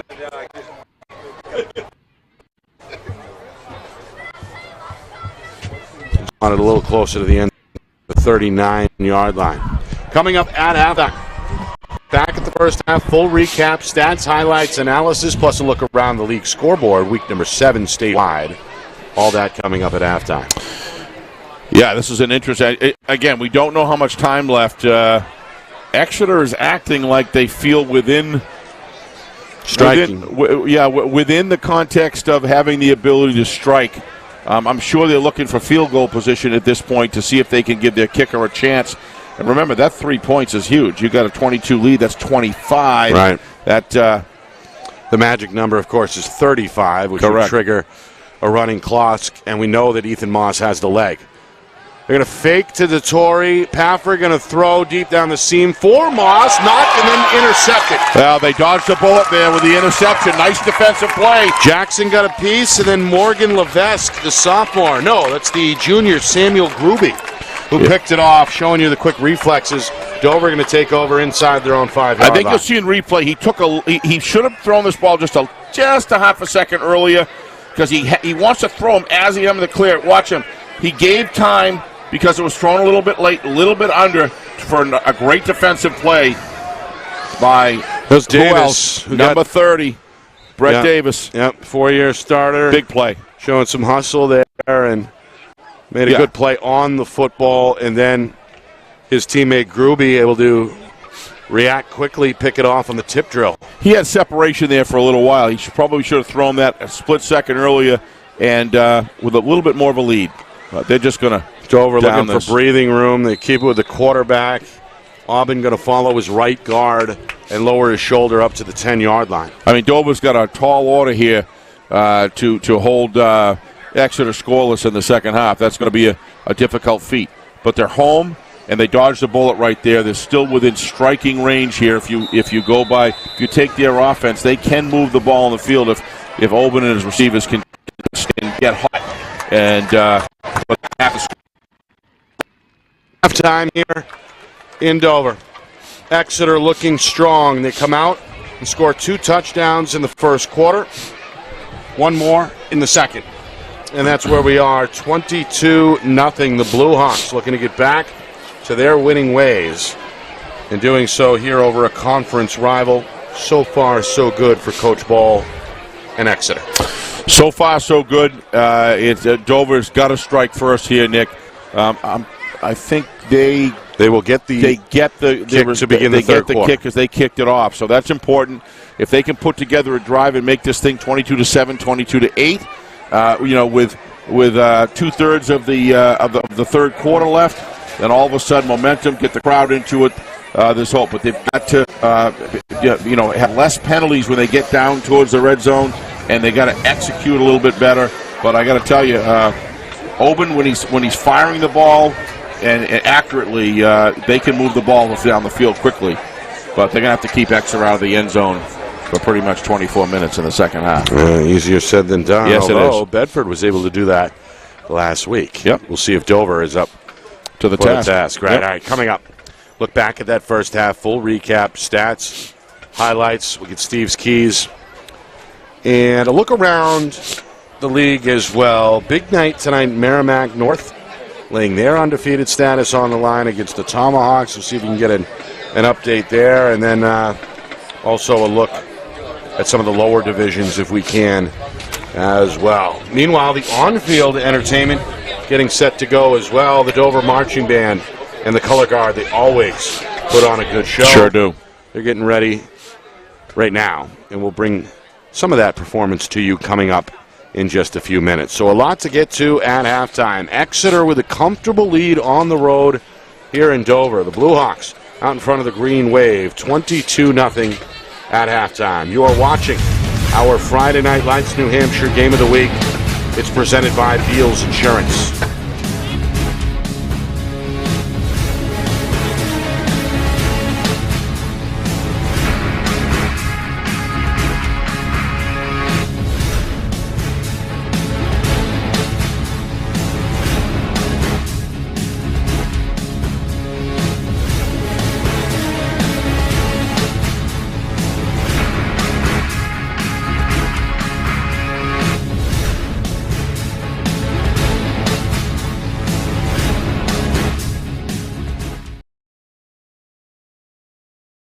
Our broadcast today, as it always is brought to you by Beals Insurance Agency, with locations now in both Bedford and Londonderry. Whether you need home, auto, or business insurance, Beals Insurance will get you both the price and quality coverage that's right for you. Just call 603-471-9999 or visit BealsInsurance.com to request a free quote and start saving money today. Again, that's BealsInsurance.com.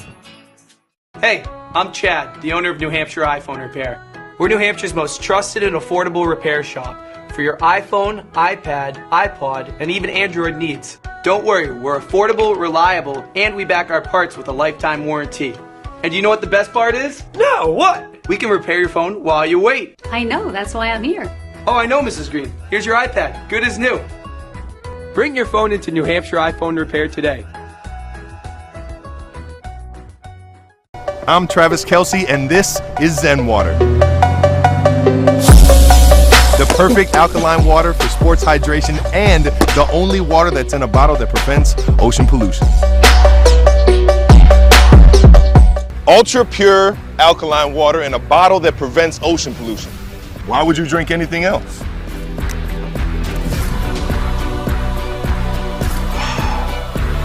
Seriously, why would you drink anything else? The New Hampshire Tomahawks promote the highest level of club lacrosse competition, not just in the state, but in the country. Looking to get recruited? Director Chris Cameron keeps an open dialogue with the nation's top college lacrosse coaches. Over 400 New Hampshire Tomahawks alumni have played at the college level, including the ACC, Big East, Big Ten, Ivy, NESCAC, NE10, and more. The New Hampshire Tomahawks coaching staff has over 100 coaches, including current high school varsity and college coaches. The Tomahawks offer training for players of all ages, clinics, camps, and leagues, along with spring, summer, and fall elite teams. So play with the best. The New Hampshire Tomahawks, showcase and development for college lacrosse. Visit NewHampshireTomahawks.com and girls.nhtomahawks.com. How can you reach your team's fundraising goals at no risk and no cost? MG Sports offers a variety of products to make your team's fundraiser a success. Their products include tickets and discount cards to hundreds of local businesses. MG Sports now has a digital platform where athletes can raise funds in the comfort and safety of their own home. Don't waste another season. Raise more funds than ever before and become another football program in New Hampshire that sets fundraising records every season. MG Sports, fundraising made easy. Visit mgsportsfundraising.com to start raising money for your team today.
Halftime here in Dover. The Green Wave in some trouble. Exeter, a 22-0 lead up on the board as we get set for the third quarter. Nick Anastas, Steve Beals with you. Friday night, New Hampshire, game of the week. Presented by Beals Insurance. Exeter snap a 2-game skid, and they right out of the gate. A 71-yard touchdown to open up the scoring. A 23-yard touchdown run by senior quarterback Evan Pafford. Give the Blue Hawks a 7-0 lead. Then an Exeter defense forces a 3-and-out. They get the ball right back, and they go down the field again. This time it's a 10-yard touchdown run from Pafford. 14-0 Exeter after a couple of extra point kicks from Ethan Moss. That was our score, 14-zip after one. Then Dover looked like they were game.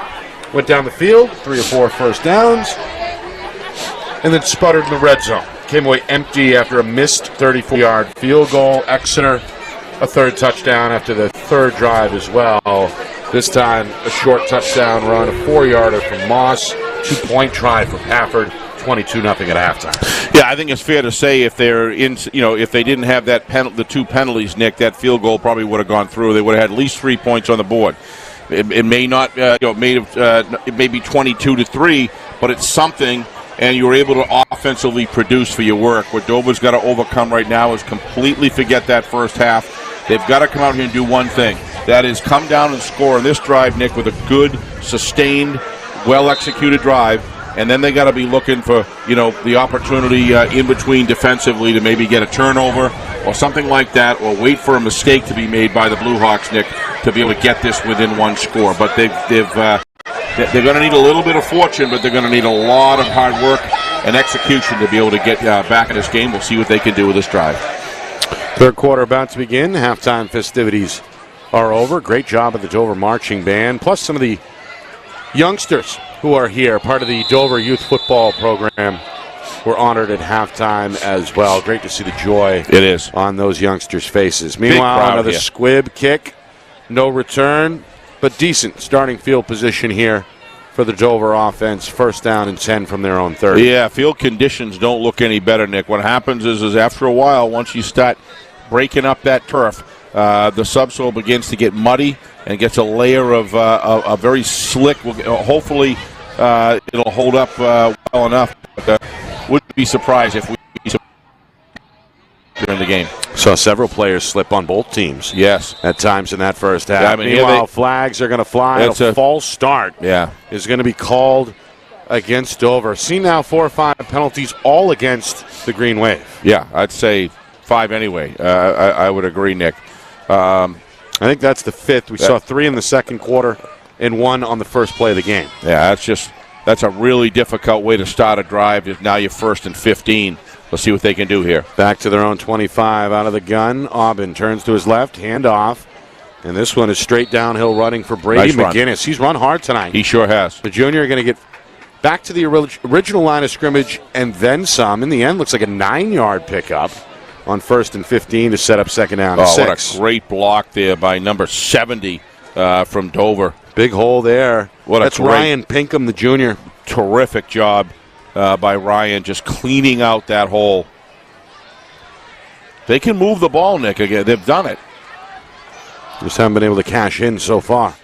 That's great containment there by number 23. That's Pafford, actually, Steve, showing you what he can do defensively. We know about his skills under center, but Pafford right there on the edge to stop the run. It's 22, you're right. Yep.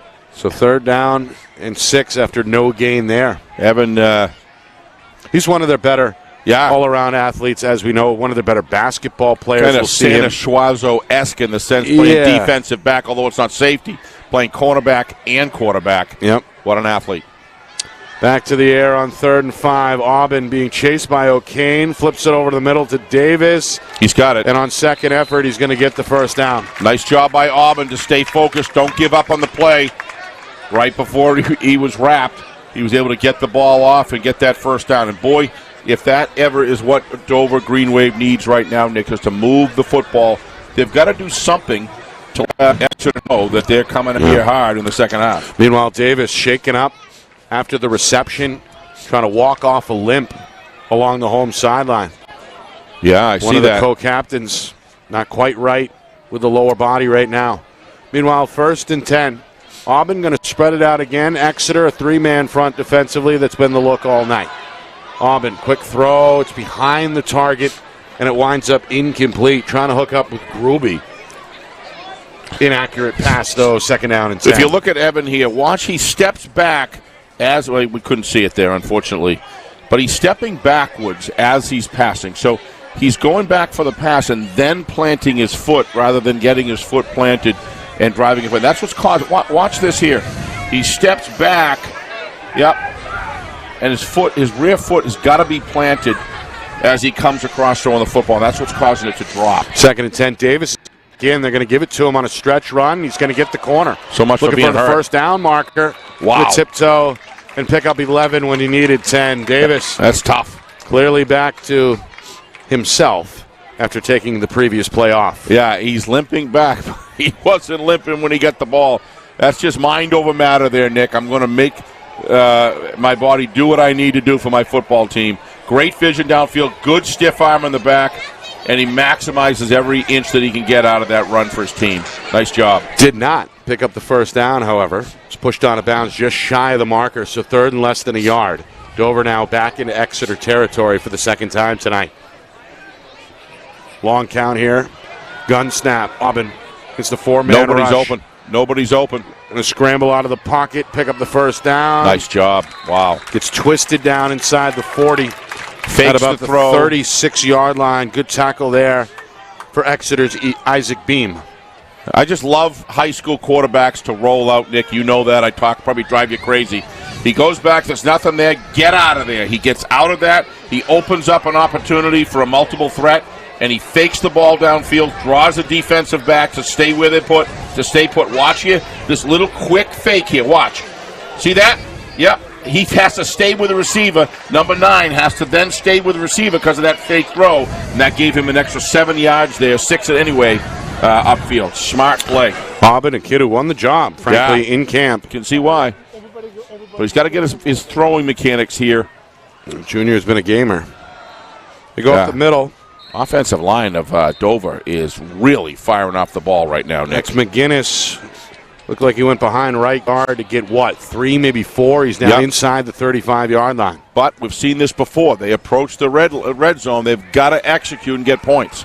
You've got to start changing the dynamic and paradigm of the game to say we can get production on our offensive drives as well. And this is critical. They've got to do it right here. 2nd and 8 out of the pistol.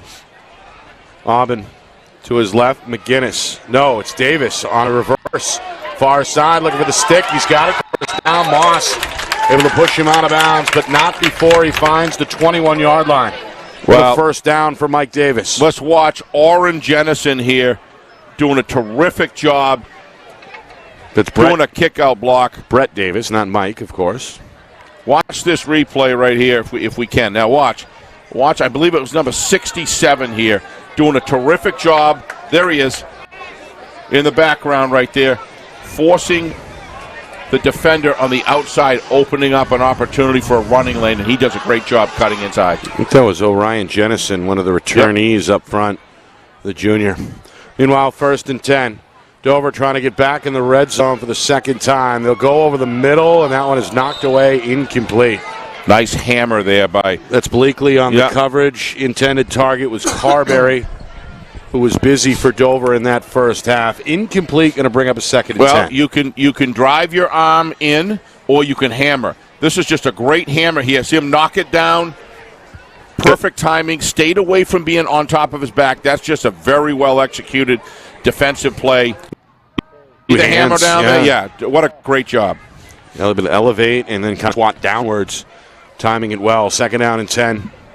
3 receivers, strong side left. 1 man in motion, McGinnis. They fake to him. They keep it with the quarterback. Aubin going to lower that left shoulder, get down inside the 20. Tackled inbounds along the far sideline at about the 16-yard line. High school level, you got to have a quarterback that can run, and Aubin's showing that he can do it. He's grabbing every inch that he can get out of every run, Nick. He's doing a nice job here, making some good decisions. But again, they're back in that red zone again, where now it's 3rd and 6, 3rd and 7. It's 4-down territory unless they're going to kick. They have a good kicker, but they really need 7 here, Nick, anyway. Down 22 we'll see what they do. Facing a 3rd and 6 now from the Exeter 16-yard line. Trying to end the drive with points for the first time. They keep it with Aubin. Not going to find the running room. Dropped along the near edge. That's White beam. How many beams are there? There's White. There's Isaac. It's 3, right? And the third, of course, has been making plays as well. That's Eli. So 3 beams, and they've all contributed defensively tonight for Coach Ball's Blue Hawks. All right, 4th down and 5. I mean, Blue Hawks hoping for another red zone stop. Well, Dover trying to get on the board. Now, other than the first one, they've been able to avoid penalties here, Nick. So this is what they've got, 4 and 6 anyway, right? 4th and 6. Big play of the game. See what Exeter does on the rush. They're only going to bring 3. Aubin's going to throw far side. It's broken up. Incomplete. Trying to find Gruby. I can't tell. Is there any way, while we're doing the exchange here, if we can slow that down and see, was that defender there, or did it just bounce off of his hands? I can't really tell. See if we can slow it down just a little bit. Gruby with his eyes on the ground, upset. As we get another look. It was kind of bang, bang, Steve. It was... Looked like the ball may have hit the shoulder pad, and then the defender came in. Right. Although, again, kind of hard to tell. Here we go. Here you go, right here. Either way, it's going to work out you're right, for Nick. Exeter. It just went through his hands, boy. That's the Tory breathing down his neck. May have had something to do with it. 1st and 10, Blue Hawks. They come up with another red zone stop. They hold Dover off the board. And now they get back to work on the ground game with an interior run that's going to pick up 3, maybe 4 yards. And set up what looks like officially a 2nd down and 7. That was a 1st down, Nick, if he was able to make that reception. But it's been like this, was a 3rd time in the red zone, right? 2nd. 2nd? I thought it was a 3rd. There was another drive down the field. It may not have been the red zone, but they had it. There's been 3 drives that have just been thwarted. 2 of them, you're right, in the red zone. Wow. Meanwhile, long count for Pafford on 2nd and 7. Toss to Tory, 1st down. Going to go with a nice cut across the 40. Really like the way he runs. All the way to the 4. He's brought down. Another big run. He's looked impressive, to your point. Gruby with the tackle there for Dover. Watch how quickly he gets to the line when he makes his cut. Watch him. He's already through the line, through the hole. Some good blocking there. Yeah, can we shout out Owen Simon? Yeah. Number 50 in white. He's been all over the place. I mean, he's just making one great one-on-one block after another. We saw him in the replay there. Big reason that hole opened up into Tory, continuing to rip off chunks. Meanwhile, Aiden McGinnis gets the call, goes over the 45, and falls forward up to about the 48-yard line. More productive rush yards there of, a gain of 6, we'll call it. Just shy of midfield. Exeter facing a 2nd down and 4. Yeah. Late here now, I think, in the 3rd quarter. And quickly moving the sticks here, Nick, down the field with this. This is the pace, I think, of Exeter of plays in between, or time in between plays is lessening here. They're moving the ball tonight very quickly. Playing with a little bit of urgency, I think, despite the big lead. DeTore left side, looking for midfield. This time Dover is ready for the challenge. 4, maybe 5 Green Wave players. Yeah, nice defensive play. Are in on the scene, including Spencer Ryan, the senior linebacker there for the Green Wave. Yep. Yeah, nobody stops blocking here for the Blue Hawks, Nick, until the whistle is blown. Just finishing extremely well tonight on their offensive drives. 3rd and 3. Just a 1-yard gain. Dover hoping to buckle up here. Love to get the ball back before the end of the quarter. Meanwhile, Pafford may have dropped the snap. Yeah. He was under center there on the exchange. He may have dropped the snap. It looks like the Blue Hawks did recover. Yep. No gain on the muffed snap. So 4th down and 3. On the Dover side of the 50-yard line. Dover sideline, very animated, the coaching staff. A lot of play calling, a lot of response. So obviously they've seen a half here of Exeter, and they're looking to. They recognize the seriousness of stopping this drive right here. Exeter wants to keep the offense on the field. 4th down and 2 from the Green Wave, 49-yard line. Dover showing blitz. Exeter, they go with Moss left side. Second effort. He's got it. Yep. That's just hard work right there.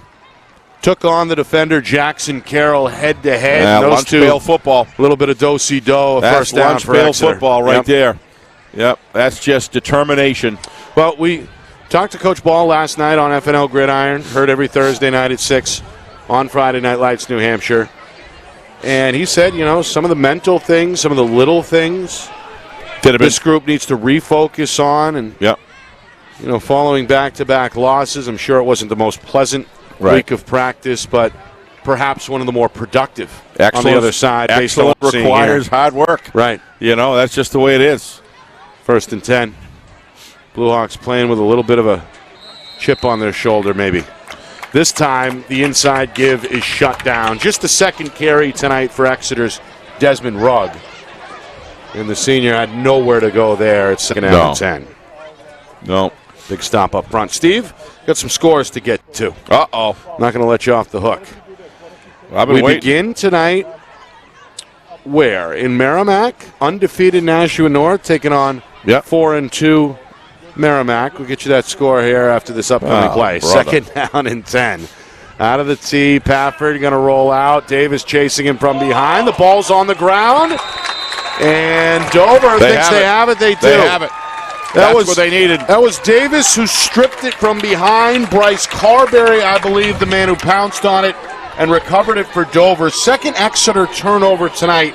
He's going to get the Green Wave offense back on the field. Nick, the hitting out there by the Green Wave with a sense of urgency they're showing is really impressing me. They are down 22-zip. No one's going to argue with that. They've shot themselves in the foot a number of times with penalties, Nick, but they're not giving up in this game.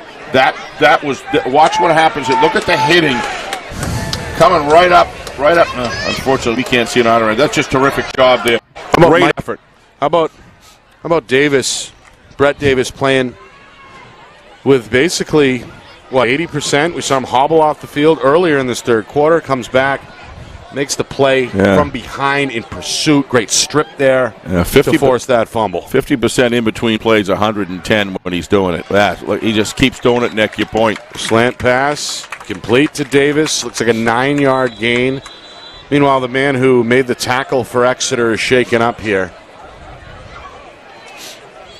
Going to be our first injury either way here tonight. Hopefully he's okay. You hate to see them lying on their back there, but he's moving his both legs. Trainer's going to come out. Coach Ball going to come out, take a look as well. All right, North, Steve, and Merrimack. Yep. Game is at halftime. North is blowing them out, 42-7. Wow. Titans looking at 6-0. They had a week off last week. Merrimack having a good run there, but this is just showing me, we talked about this the other night, you got North, Bedford, Concord, Pinkerton, Timberlane, BG, Exeter playing back in the swing tonight, 22-0 against a good Dover team. This we talked about this on Gridiron last night, Nick. That the parity and the amount of teams that are playing well. This late in the season, it's one thing when 13 teams make the playoffs and you got 4 teams that are above everybody else, Nick. We were talking about it last night. There's 8, 9, 10 teams that are right in there. Wyndham, don't forget about Wyndham either. All right, the top Pinkerton. team. How about Pinkerton? Yeah, we know about Pinkerton. They're in Brockton tomorrow, renewing that rivalry. Yeah. All right, other scores tonight. Londonderry, no problem with Alvern. Lancers, defending champions, looking to stay unbeaten against in-state competition. They're up 35-0 over the Broncos at halftime. Central trying to hang around with Wyndham. Jaguars starting to open it up a little bit as they approach halftime, 30-13 Wyndham. Looking to improve to 5-2.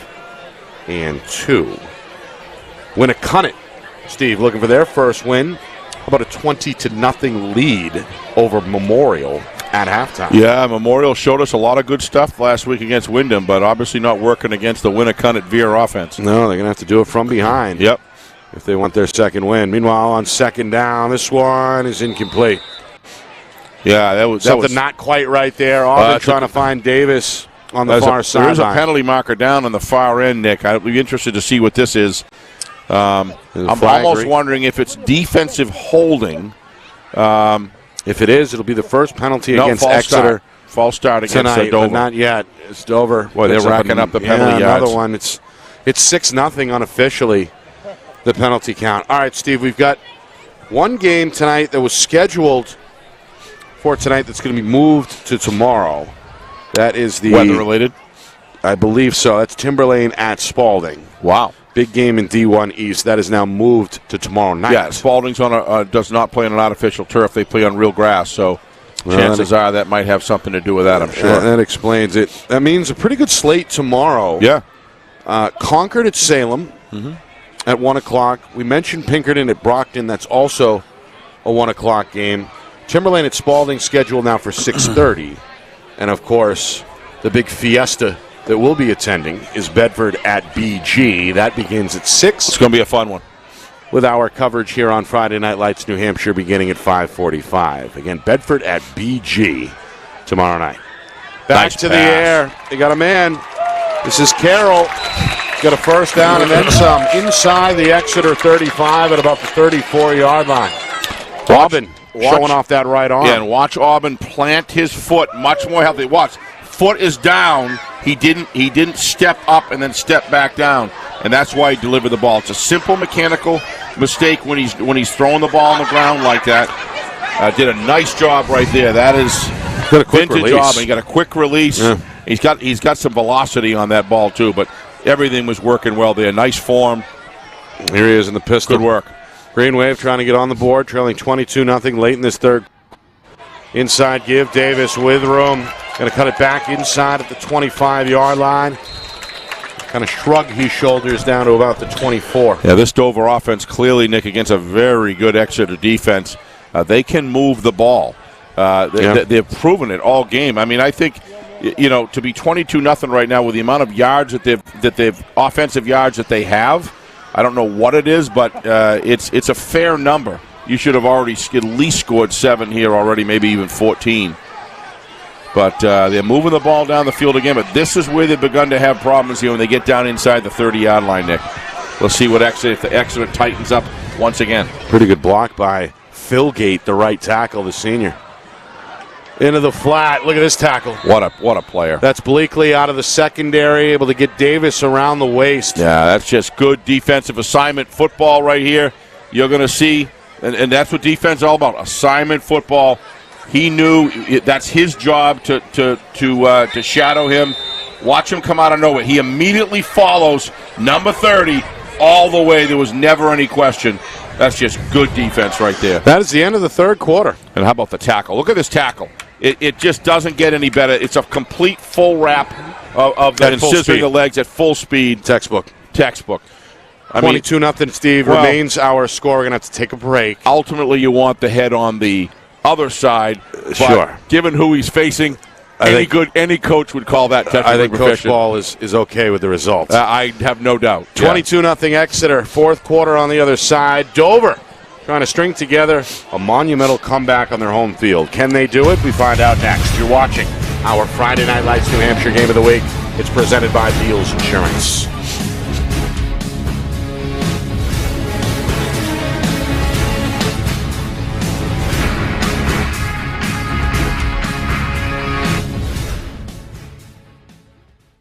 Our broadcast today, as it always is brought to you by Beals Insurance Agency, with locations now in both Bedford and Londonderry. Whether you need home, auto, or business insurance, Beals Insurance will get you both the price and quality coverage that's right for you. Just call 603-471-9999 or visit BealsInsurance.com to request a free quote and start saving money today. Again, that's BealsInsurance.com.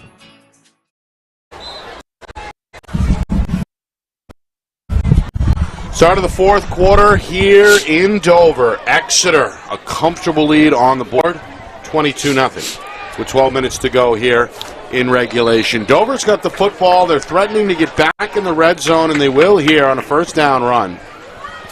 It's going to reset the chains and set up a 1st and 10 at the Exeter 18-yard line. Dover tonight able to move the ball with some success here and there.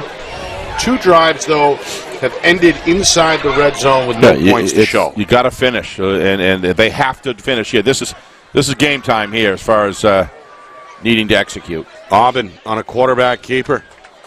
Going to follow the left tackle and get down to about the 11-yard line. In the end, a gain of 7 to set up 2nd down and 3. The last man up from the pile is the Exeter nose guard, Isaac Beam. You know, one thing I don't want to lose sight of here, and I probably haven't mentioned it enough, is the trench battle and the physicality of this game, please. Folks, both teams, don't forget that. This has been a physical battle every single play. These guys are going to sleep well tonight. Yeah. Both lines are really skilled. As Aubin has plenty of time here against the 3-man rush. To his right, going to throw into the end zone. Tipped and then caught for a touchdown. It's the 2nd man who ends up with it. Brady McGinnis able to stay inbounds along the backside of the end zone. Looked like the pass was tipped. McGinnis keeps his eye on it, and Dover's got their first touchdown of the night. It's a good thing because Brett Carberry was right over in the right corner of the end zone. There wasn't anybody within 15 yards of him. He was wide open there. Chose to go down the middle and got the tip. Any way it happens, it works. You know what I mean? That's a big score. They need this extra point. Aubin to McGinnis. First minute here of the 4th quarter. Dover finally on the board. Kick. Right through the middle. And the kick is good off the left foot of Tucker Johnson, the junior. So Exeter not out of the woods yet. Their lead trimmed to 15 at 22-7. We may see Carberry on the right side here in the end zone. Now watch when he breaks to the right. Aubin does a great job at it. He's looking out right. In the far right corner, you're going to see. Yeah. And trying to find Jackson Carroll. It looked like it was in and out of Carroll's hand, and then McGinnis had his back. Good with blocking. The catch in the end zone. Tremendous offensive line blocking to give him the time that he needs, give him area to roam. And you're going to see him throw the ball down the field here to Dover. And you're going to see. Look at the tip. Boy, he's off the ground about 1.5 feet there. Yep. Yeah. Pulled in by McGinnis. Second time a Dover player has been able to come up with a tip ball. We saw the interception at the tail end of the first half. Yep. And now we see it on offense pay off for the Green Wave. So finally got some points to show for it. Mm-hmm. And they're back within 2 scores at 22-7. Still plenty of time with over 11 minutes remaining in regulation. Right, and the ball's starting to get a little slick and slippery here, so you know that they're going to be going after the ball, Nick, for sure. See what they do on the kick. Johnson trying it onside. It's going to take a roll to the 50 and not quite get there. Dover recovers it, but it only rolls 9 yards and not 10. That's the junior Liam Gannon. I didn't see a flag, though. Who ended up with the ball. There should have been a flag. Yeah, Gannon was the first to touch it. But he was shielded from all of the referees. I don't think the referees actually saw that didn't go. Well, no, they've got it at 9, so they must know. Yeah, they're going to give it to him where it was. They're going to give it to him where it was. But no flag. Meanwhile, Gannon, a little shaken up, landed directly on top of the football. May have lost his wind a bit, but he's shaken up on the Dover sideline. Meanwhile, the Exeter offense back on the field. Their last drive ended with a lost fumble. They got a short field here, 1st and 10 at the Dover 49-yard line.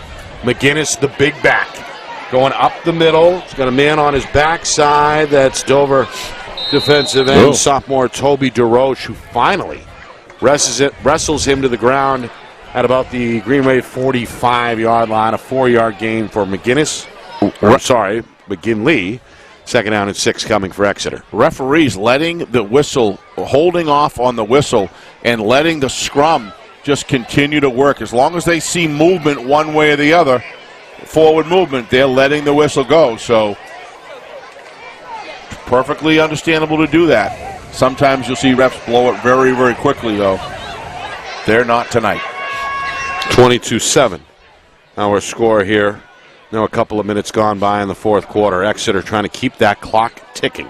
They go back up the middle on 2nd and 6. And it looks like about 8 different defenders are there to wrap up the ball carrier. Big gang tackle. All right. Yep. Where are they going to spot it? Just shy of 2 yards, I think. 3rd and 2. And big play, obviously, coming here for Dover. Yeah, because what you want to do is you want to get back within 1 score, ideally, as soon as possible. So this stop is huge, Nick. got to get the ball back, go down, get it done again. And now you've got yourself a football game where Exeter is starting to feel a little pressure rather than the comfort of a two-score lead. 3rd and 2. Coach Ball hoping his T offense will stay on the field. McGinley. Just great offensive line. Look at line this. Finds a little bit of a hole, shoots through it. First down and then some. Down inside the 35 all the way to the 32. On the right-hand side of the line, watch what they call a cave or a wash. A wash down inside the field makes it impossible for the linebackers to take a direct vector towards the ball. Look at the wash down the field. Wide open there for a hole to get through. That's just outstanding execution containing that whole right side of the line, defensive line. Offensive line just doing a terrific job there. They know when they have to get yardage, and they really double down. Davis, another tackle for Dover. 1st and 10, Exeter trying to get inside the 30. Dover packing the box. Moss going to sidestep at the 30, lower the shoulder at the 29, and get dropped there. Yeah, if you're Coach Ball, you have no problem with this very slow, steady, methodical. You notice the time between plays now is doubled for what it was in Exeter in the first half, Nick. So they're going to start doing the clock. Kill the clock. And Johnson. Just wind it down. Johnson and Kyle Merrill in on the stop for Dover. You're right. He continues to tick. Oh, they're taking all kinds of double the amount of time they took in the first half. And, of course, Exeter was on the wrong side of the scenario a week ago against Bedford. Their defense could not get off the field. As a result, the offense only ran 6 plays after halftime. Exeter was shut out in quarters 3 and 4 and ended up falling to the Bulldogs 20-10. Exactly, but Dover just came up big right there, Nick. No gain, 3rd down and 6. Really kind of starting to sell out against the run as they have to. With 8, maybe 9 guys in the box. 3rd down and 6 coming. Again, Dover desperately trying to wrestle the football away from Exeter here. 3rd and 6, Pafford under center, long count, takes the snap, play fake, rolls right, there's the pass. Done. Moss has it, 1st down, spun out of bounds in the red zone, inside the 15-yard line at about the 14. Yeah, and I'm sure they're going to talk about the Moss. You really want to have him go down in bounds, Nick. Every second counts in the game, and if you're going to be a clock-killing offensive unit like that, watch. He's got an opportunity to run upfield, just go right into the inside. He was trying to go inside. He just got pulled out of bounds. Yeah, so my mistake on that one. Good job. Got to credit Jackson Carroll, the defender, for absolutely escorting him out of bounds. 1st down and 10. Ball just outside the 15. That's why we like replay. McGinley trying to cut right side. Boy, he's got a big body. 210 pounds. On paper, anyway. He's going to bring about 2 defenders with him and be marked down just outside the 10-yard line, a gain of 4. Yeah, a lot of energy being expended in this game in the trenches, Nick. They're both teams are really giving it up. Exeter's winning most of the battles, but both offenses right now are moving the ball pretty effectively. Just Exeter's been able to get inside the red zone and score. Obviously more often, but Exeter has scored 3 touchdowns on their first 3 drives. Fierce, all in the first half. The trench is fierce. Trying to show some points for their second half efforts. Pafford, right side, quarterback keeper, lowers the left shoulder, and a flag is going to fly. May have been a late hit there after he stepped out of bounds shy of the goal line. Be interesting to see with this. I didn't see any late hit, but again, I was just wrong on the last replay. It's that far side of the field, Nick. And it's tough for us to see really what's going on, as good a seat as this is. By the way, here we go. Unofficial penalty tally tonight, Dover 6, Exeter nothing. Yeah, it's... So we'll see if the first official mistake is going to come against the Blue Hawks here, or is it against the Dover defense? Do you guys have any idea what that penalty is? Is it a hit in the head? Are they going to call Pafford? I mean, you got a guy tackling you. I think it's against Dover. Okay. May have been a face mask, incidental? I don't think so. And Coach Ball, it's against Exeter, you're right. Coach Ball is all over that, and in my opinion should be. If you've got a guy coming in to tackle you and throw you down on the ground, a quarterback has a right, just like anyone with a ball, has a right to lower your shoulder. And I'm not sure what the call is. Well, it was a Coach Ball's not pleased. Yeah. To your point. All right. I couldn't see what the call was. It's the first penalty tonight against Exeter. They're Coach Ball just going to have to swallow it. Coach Ball here going all over it against the officiating crew. Second down, 11. Back to the play fake. Pafford trying to dance his way out of trouble. Throws it down the sideline. It's intercepted. Picked off by Mike Davis. I keep calling him Mike. I don't know why. Brett Davis. Well, I'll tell you, does that penalty loom huge? Yeah. You talk about interjection into the game with a marginal call at best, Nick. You just saw it right there. And Dover, give them credit. They got a second life here, and they took full advantage of that. Watch this terrific defensive work. Yeah, it was not a ball that you want to throw there. Trying to find Ethan Moss. Very Brett tight Davis, coverage. And able to get the inside positioning and then wrestle the ball away on the way down to the ground. That's the third turnover tonight for Exeter. That's a terrific job by Davis. So Dover down 2 scores, backed up in their own end. They go to the ground to begin the drive, and they're not going to get much. Yeah, but they stopped the touchdown, Nick. Yep, trying to find. And kept themselves alive. A little bit of running room there for Jackson Carroll. Oh, absolutely. Exeter, in a stunning turn of events, had basically a first and goal set up, had that play stood. Instead, they swallow the penalty. On the next play, they throw the interception. And Dover, as a result, able to keep hope alive here as we approach the midway point in the fourth quarter. On second down and long. Low snap. They run out of the gun. Right side. Just nowhere to go. O'Kane and company are there on the edge. Pafford as well. Nowhere for Davis to go. It'll be third and long. I got to believe there was something else that maybe we missed on the penalty, because if that penalty was against just a quarterback lowering his shoulder and driving it across the line in the end zone, I don't get that for the life of me. So I got to believe that maybe there was something else that went on off ball that created that. Yeah, here we go. I think this is it right here. Yeah, this is the interception. That's the interception. All right, third down and 7. Yeah, coming down on the field, it says illegal helmet contact. May have been. But how do you give that to the runner? I don't know. It's a rare call, but perhaps. Yeah. Meanwhile, this one incomplete. Yeah. A lot of these trying to find Gruby outside, and now a fourth down and long. Decision time for Coach Goomba at his own 5-yard line. A lot of these are kind of comeback passes, and their feet are giving out from under them. I've seen this like 4 or 5 times by Dover. And these plays are by design, that they go out, they button hook around, and they come back to the ball, which creates space. All right, there's the penalty, Steve. What penalty? I don't know how in the world that's a penalty. So you got a guy coming in to tackle you. You're going to see it right here. So maybe he lowers his shoulder.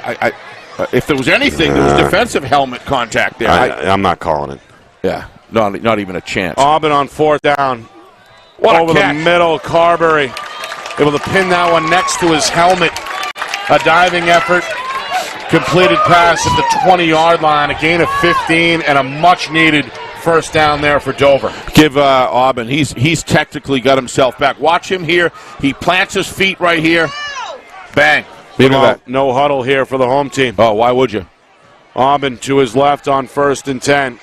Pump fake, slips. That field is slippery right now. And down he goes at about the 24-yard line. Still a gain of 4 for Dover, but that clock continues to move. I see a lot more slipping on the far end, Nick, no matter where you are along the outside of those hash marks than we do over here. Yeah.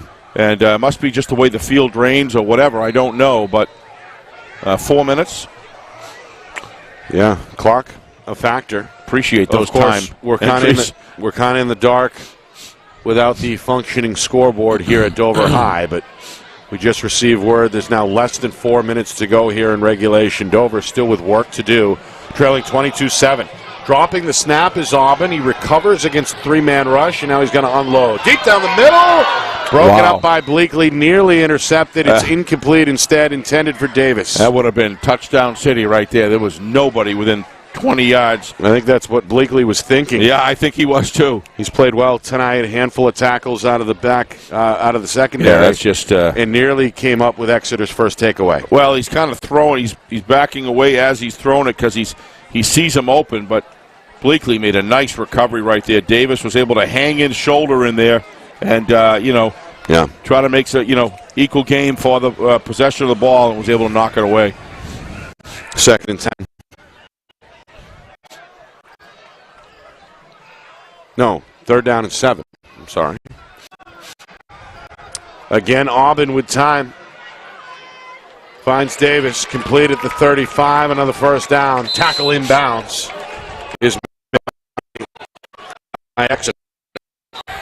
Out of the secondary there, that was Maddox Kim. This Nick, the senior. They're looking to get a drive down there as fast as they can, keep offense moving, and then maybe get a onside kick where they're able to get possession back. And that's really, with this amount of time left, that's really got to be all you can really do. Dover's shown me a lot tonight, Nick. That they have some weapons and they have ability. It's just the penalties. I think you'd probably agree have just really done a number on them tonight at critical times. Yeah, 6 unofficially. Really, the first half hurt them when they were derailed inside the red zone. Very much so. Yeah, they had a chance to cut it to a one-score game. Instead, they miss a field goal, and Exeter gets a 3rd touchdown before halftime. 22-zip at that point. Had a scoreless 3rd quarter. Dover, though, gets on the board. On to McGinnis hookup in the first minute of this 4th quarter. And that's where we are, 22-7. Exeter trying to snap a 2-game skid. Dover hoping to avoid a 3rd loss in the last 4 weeks. Yeah, Dover's shown me, obviously Exeter has really had a great week in practice. You can clearly see that. Dover's shown me a lot tonight, Nick, that they have some really good things about this team to work with. Yeah. And they have some weapons, and they have their trench work tonight is, this is one of the best offensive lines around here at Exeter. Yeah. And we got a lot of good things to show here. It's just they're not getting the points on the board. Auburn going to throw. Oh, that field is slick. Great catch. Sure was. 2-hand grab for Stephen Gitto, who's one heck of a basketball player, I might add. Very impressed so far. They're running this. Auburn's running this hurry-up offense with everybody seems to know exactly what they're doing. Haven't seen any cadence penalties. No. Going to take a quick snap here on 1st and 10. This one tipped, then caught. Reception made for Gruby. No, he's been in busy. territory. It's inside Flag the 40. down. Another flag back at midfield. And let's see what this is about. Came in late from the back, Judge, it looked like. And stops the clock. That certainly helps Dover. If it's on Exeter, that's a double win. No, it's a hold against the Green Wave. Yep, so it's going to back up. They're going to back up the home team here.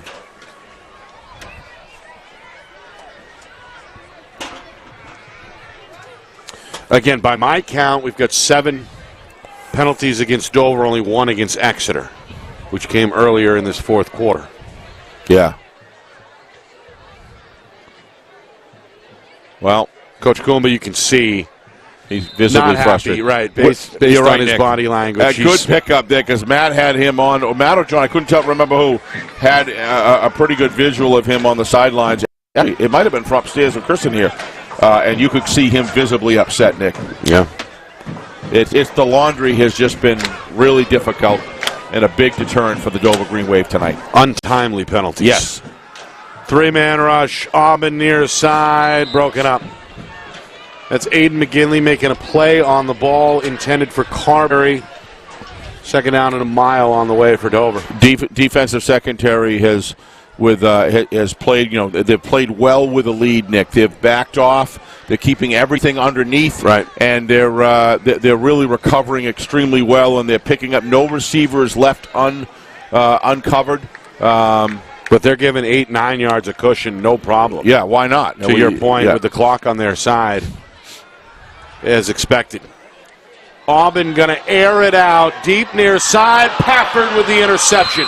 Boy, what an athlete this young man is. Got inside of Davis, able to twist and turn and pull that one in with 2 hands for Exeter's first takeaway. He's really impressing me, Nick. Like I said, he did a terrific job against Timberlane the last game that Friday Night Lights did. Yep. He was terrific. It was just Capetta was just unbelievable. But let's not lose sight of how well. Yeah, make no mistake about it. Pafford played well in that game. That went right down to the wire against an extremely good Timberlane Owl team this year. And he's the full package, no question about it.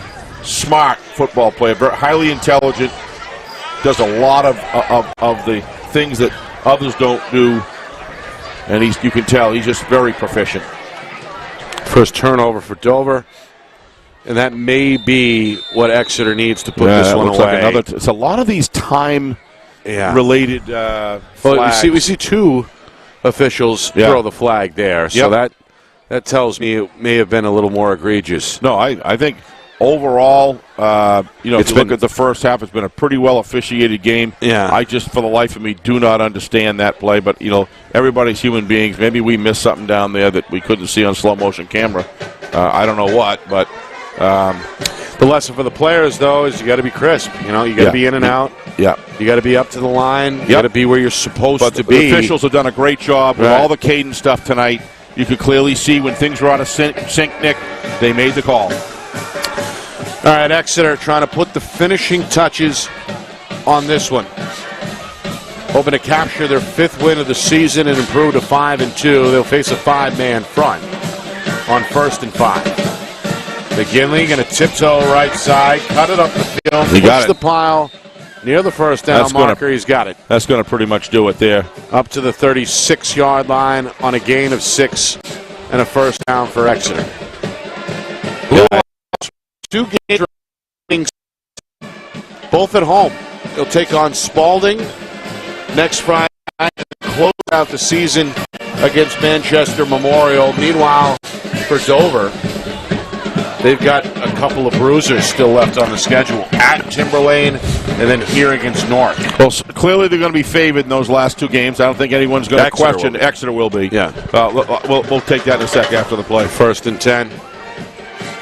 Van trying to pump up the defense one final time. McGinley trying to push the pile maybe for a final time. He's up to the 45. And a gain of 7 will set up a 2nd and 3. We're down inside the final minute. So let's say Exeter, just for discussion purposes, let's just say they follow suit and they win the last 2 games. Yep. They lost to Timberlane in the last second of the game. Yep. Driving down the field, and they lost to Bedford by 10 points, of which they were up 7-0 in the end of the first half. So this is an extremely good football team, and we saw it against a good Dover team tonight. Don't think you're going to come in and get an easy win off Dover in the next 2 weeks either. No, they'll be fighting for a spot. They'll be fighting to get in. Yep. So you're going to get max effort no matter. Yep. They have some work what. to do. They have some work to do on tightening up some things.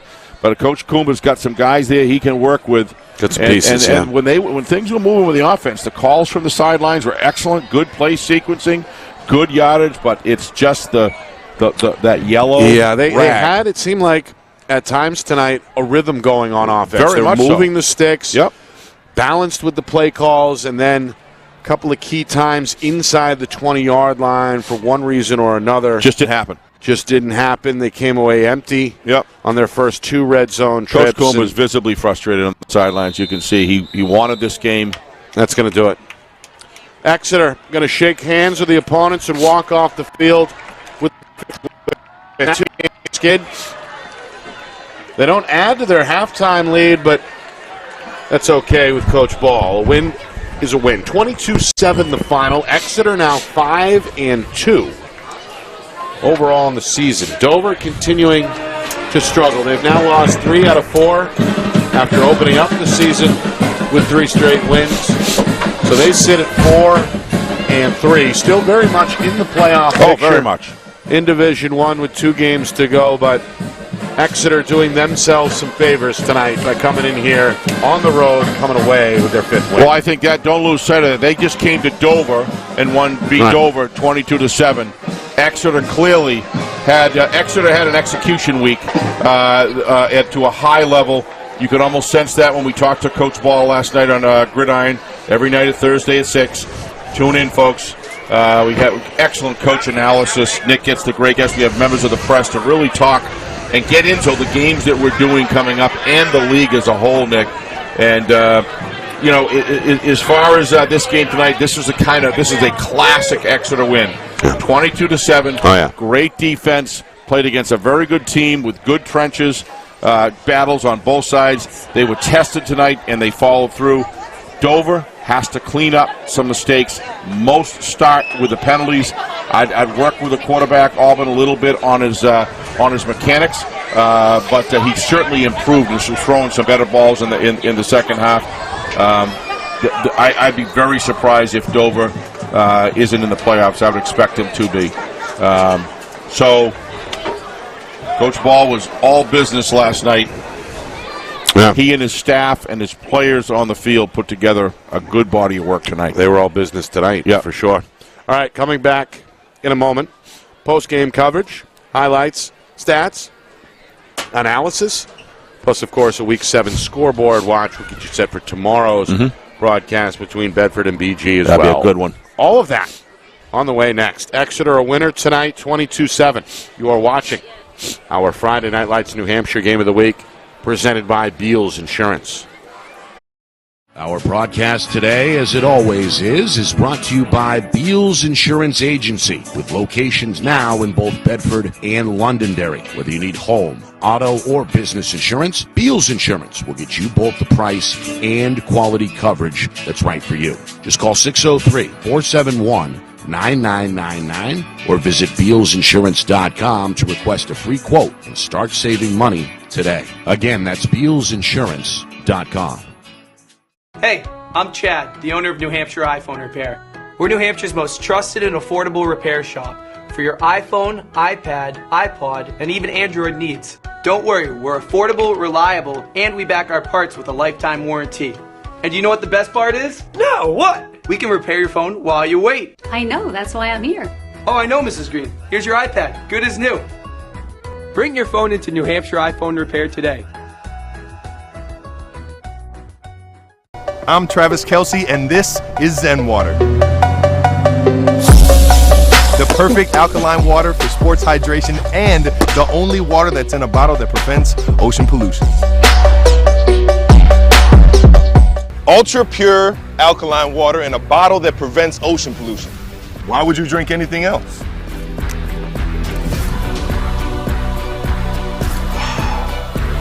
Seriously, why would you drink anything else? The New Hampshire Tomahawks promote the highest level of club lacrosse competition, not just in the state, but in the country. Looking to get recruited? Director Chris Cameron keeps an open dialogue with the nation's top college lacrosse coaches. Over 400 New Hampshire Tomahawks alumni have played at the college level, including the ACC, Big East, Big Ten, Ivy, NESCAC, NE10, and more. New Hampshire Tomahawks coaching staff has over 100 coaches, including current high school varsity and college coaches. The Tomahawks offer training for players of all ages, clinics, camps, and leagues, along with spring, summer, and fall elite teams. So play with the best. The New Hampshire Tomahawks, showcase and development for college lacrosse. Visit NewHampshireTomahawks.com and girls.nhtomahawks.com. How can you reach your team's fundraising goals at no risk and no cost? MG Sports offers a variety of products to make your team's fundraiser a success. Their products include tickets and discount cards to hundreds of local businesses. MG Sports now has a digital platform where athletes can raise funds in the comfort and safety of their own home. Don't waste another season. Raise more funds than ever before and become another football program in New Hampshire that sets fundraising records every season. MG Sports, fundraising made easy. Visit MGSportsFundraising.com to start raising money for your team today.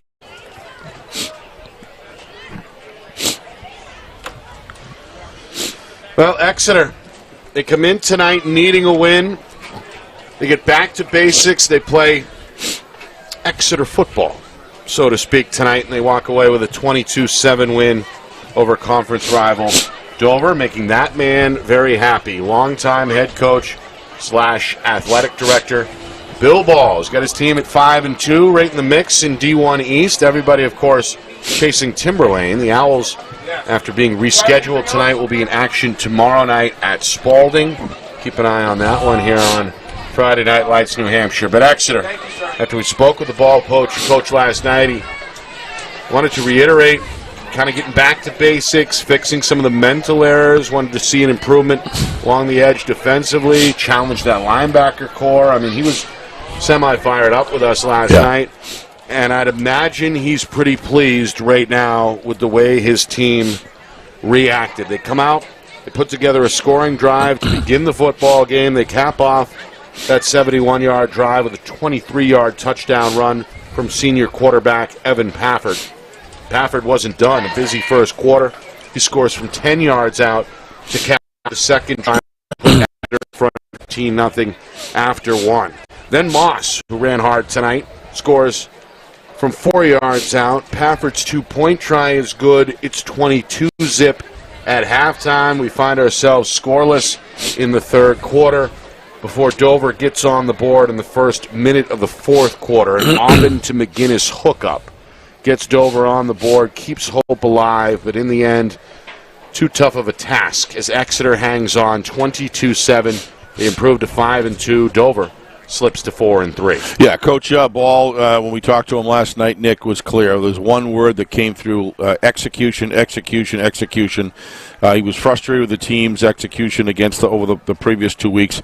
He believes very, very strongly that he had the opportunity to win both of those games and realizes the level that it's going to take in order to be able to advance into potentially the finals through this very, very deep Division One schedule of teams. On the Dover side, Nick, you can't go against a running team that scores and not answer when you have at least on paper from the standpoint of having a high-powered throwing offense expected to score a lot of points and then continue to fall behind. Let's face it, Exeter controlled the game basically on both sides of the football, but don't leave Dover out with opportunities. They did most of the damage they did to themselves with the amount of offside holding calls and just flags all over the field for various different reasons. So, but Dover's a good football team. Coach Goomba, you can clearly see very frustrated. I think he probably feels tonight the way Coach Ball did last week.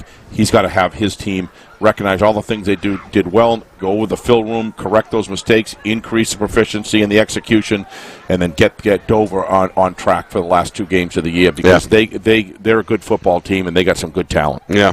Tough schedule coming up, Timberlane. Yeah. And then Nashua North, final 2 for Exeter. Not fun. As we for Dover, you mean?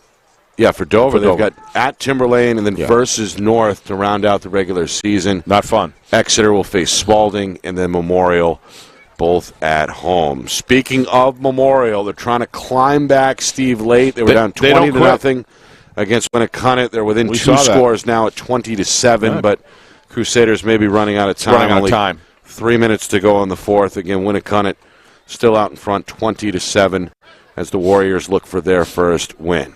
Londonderry, top team in the New Hampshire Union Leader Power Poll. And I'd imagine they would stay there after a 49-14 win over Alvern. That's a final. Remain winless. Londonderry remains undefeated against in-state competition. North is undefeated, period. 49-7, a final tonight. They beat Merrimack on the road. First game action for the Titans in 2 weeks. We may or may not check in on them next week when they play Bishop Girton in week number 8. It's going to be a tough decision. One game still going, Steve, in D1. Central, another team that won't quit. Will not quit. Still trying to close the gap against Wyndham. Jaguars out in front 37-25. 12-point game, but still 4 minutes and change to go in the third quarter. So Central does have time if they want to come from behind. Close the gap. And get their second straight win of the season. Steve, your final thoughts on what we saw here tonight, and Exeter win 22-7 over Dover. I think Coach Ball's going back and saying, okay, we've turned the situation around. We had a worthy opponent. We controlled what we do best, and we executed to a high level and come up with this is exactly the type of score that the Exeter Blue Hawks are looking for. 22-7, 19-0, 24-6. That's the kind of wins that they like, because when you go against the top brass of the league, they're going to be needing to play with a kind of execution and kind of proficiency that I was talking about earlier against those other teams. So they have a very good chance of winning out from here and putting themselves in a nice spot for an initial home game. Yeah. But most importantly, they have the opportunity to set the foundation in the second half after a few upsetting losses. They've reset the foundation. Now it's about trying to elevate themselves and get bigger, get stronger and stronger as the season ends into playoff time. All right. Final reminder, we're back on the air tomorrow night in Nashua at Stello Stadium, Bedford and BG. It's going to be quite the Saturday night prize fight. Bedford has won 5 in a row. BG just saw their 5-game win streak snapped last week. Bulldogs and Cardinals get underway at 6 Eastern, live here on Friday Night Lights, New Hampshire. Our coverage actually begins at 5:45. Want to thank Peter Watton and his crew here. Great staff, always. Wonderful place to call a game. Doing right by us, making sure we had what we needed, including a space here, a dry space in the press box. And whoever made the chili tonight, absolute knockout chili. It was fantastic. One of the better support staffs, I'm going home warm and happy tonight. Absolutely, in the state. And 2 concession stands really knocking it out of the ballpark tonight. We appreciate that. All right. Want to thank our crew, of course, Kristen Beals and Matt Beals joining John Barron behind the camera. We appreciate Matt making an effort to come up on short notice. John, rescheduled. Yep. Glad to see him when I arrived on the scene. And, of course, Kristen always holding it down up here with us. Of course, our director back at the Beals Insurance Studios, the man behind the curtain, Ben Beals, doing a fantastic job as always. And again, we dedicate our broadcast tonight to the memory of Craig Incardoni, our fallen cameraman, gone but never forgotten. God bless him. We will dedicate the rest of the season to his memory. For Steve Beals, our executive producer, my name is Nick Anastas saying so long. Final score, final time. Exeter 22, Dover 7. It's been a presentation of our Friday Night Lights New Hampshire Game of the Week presented by Beals Insurance.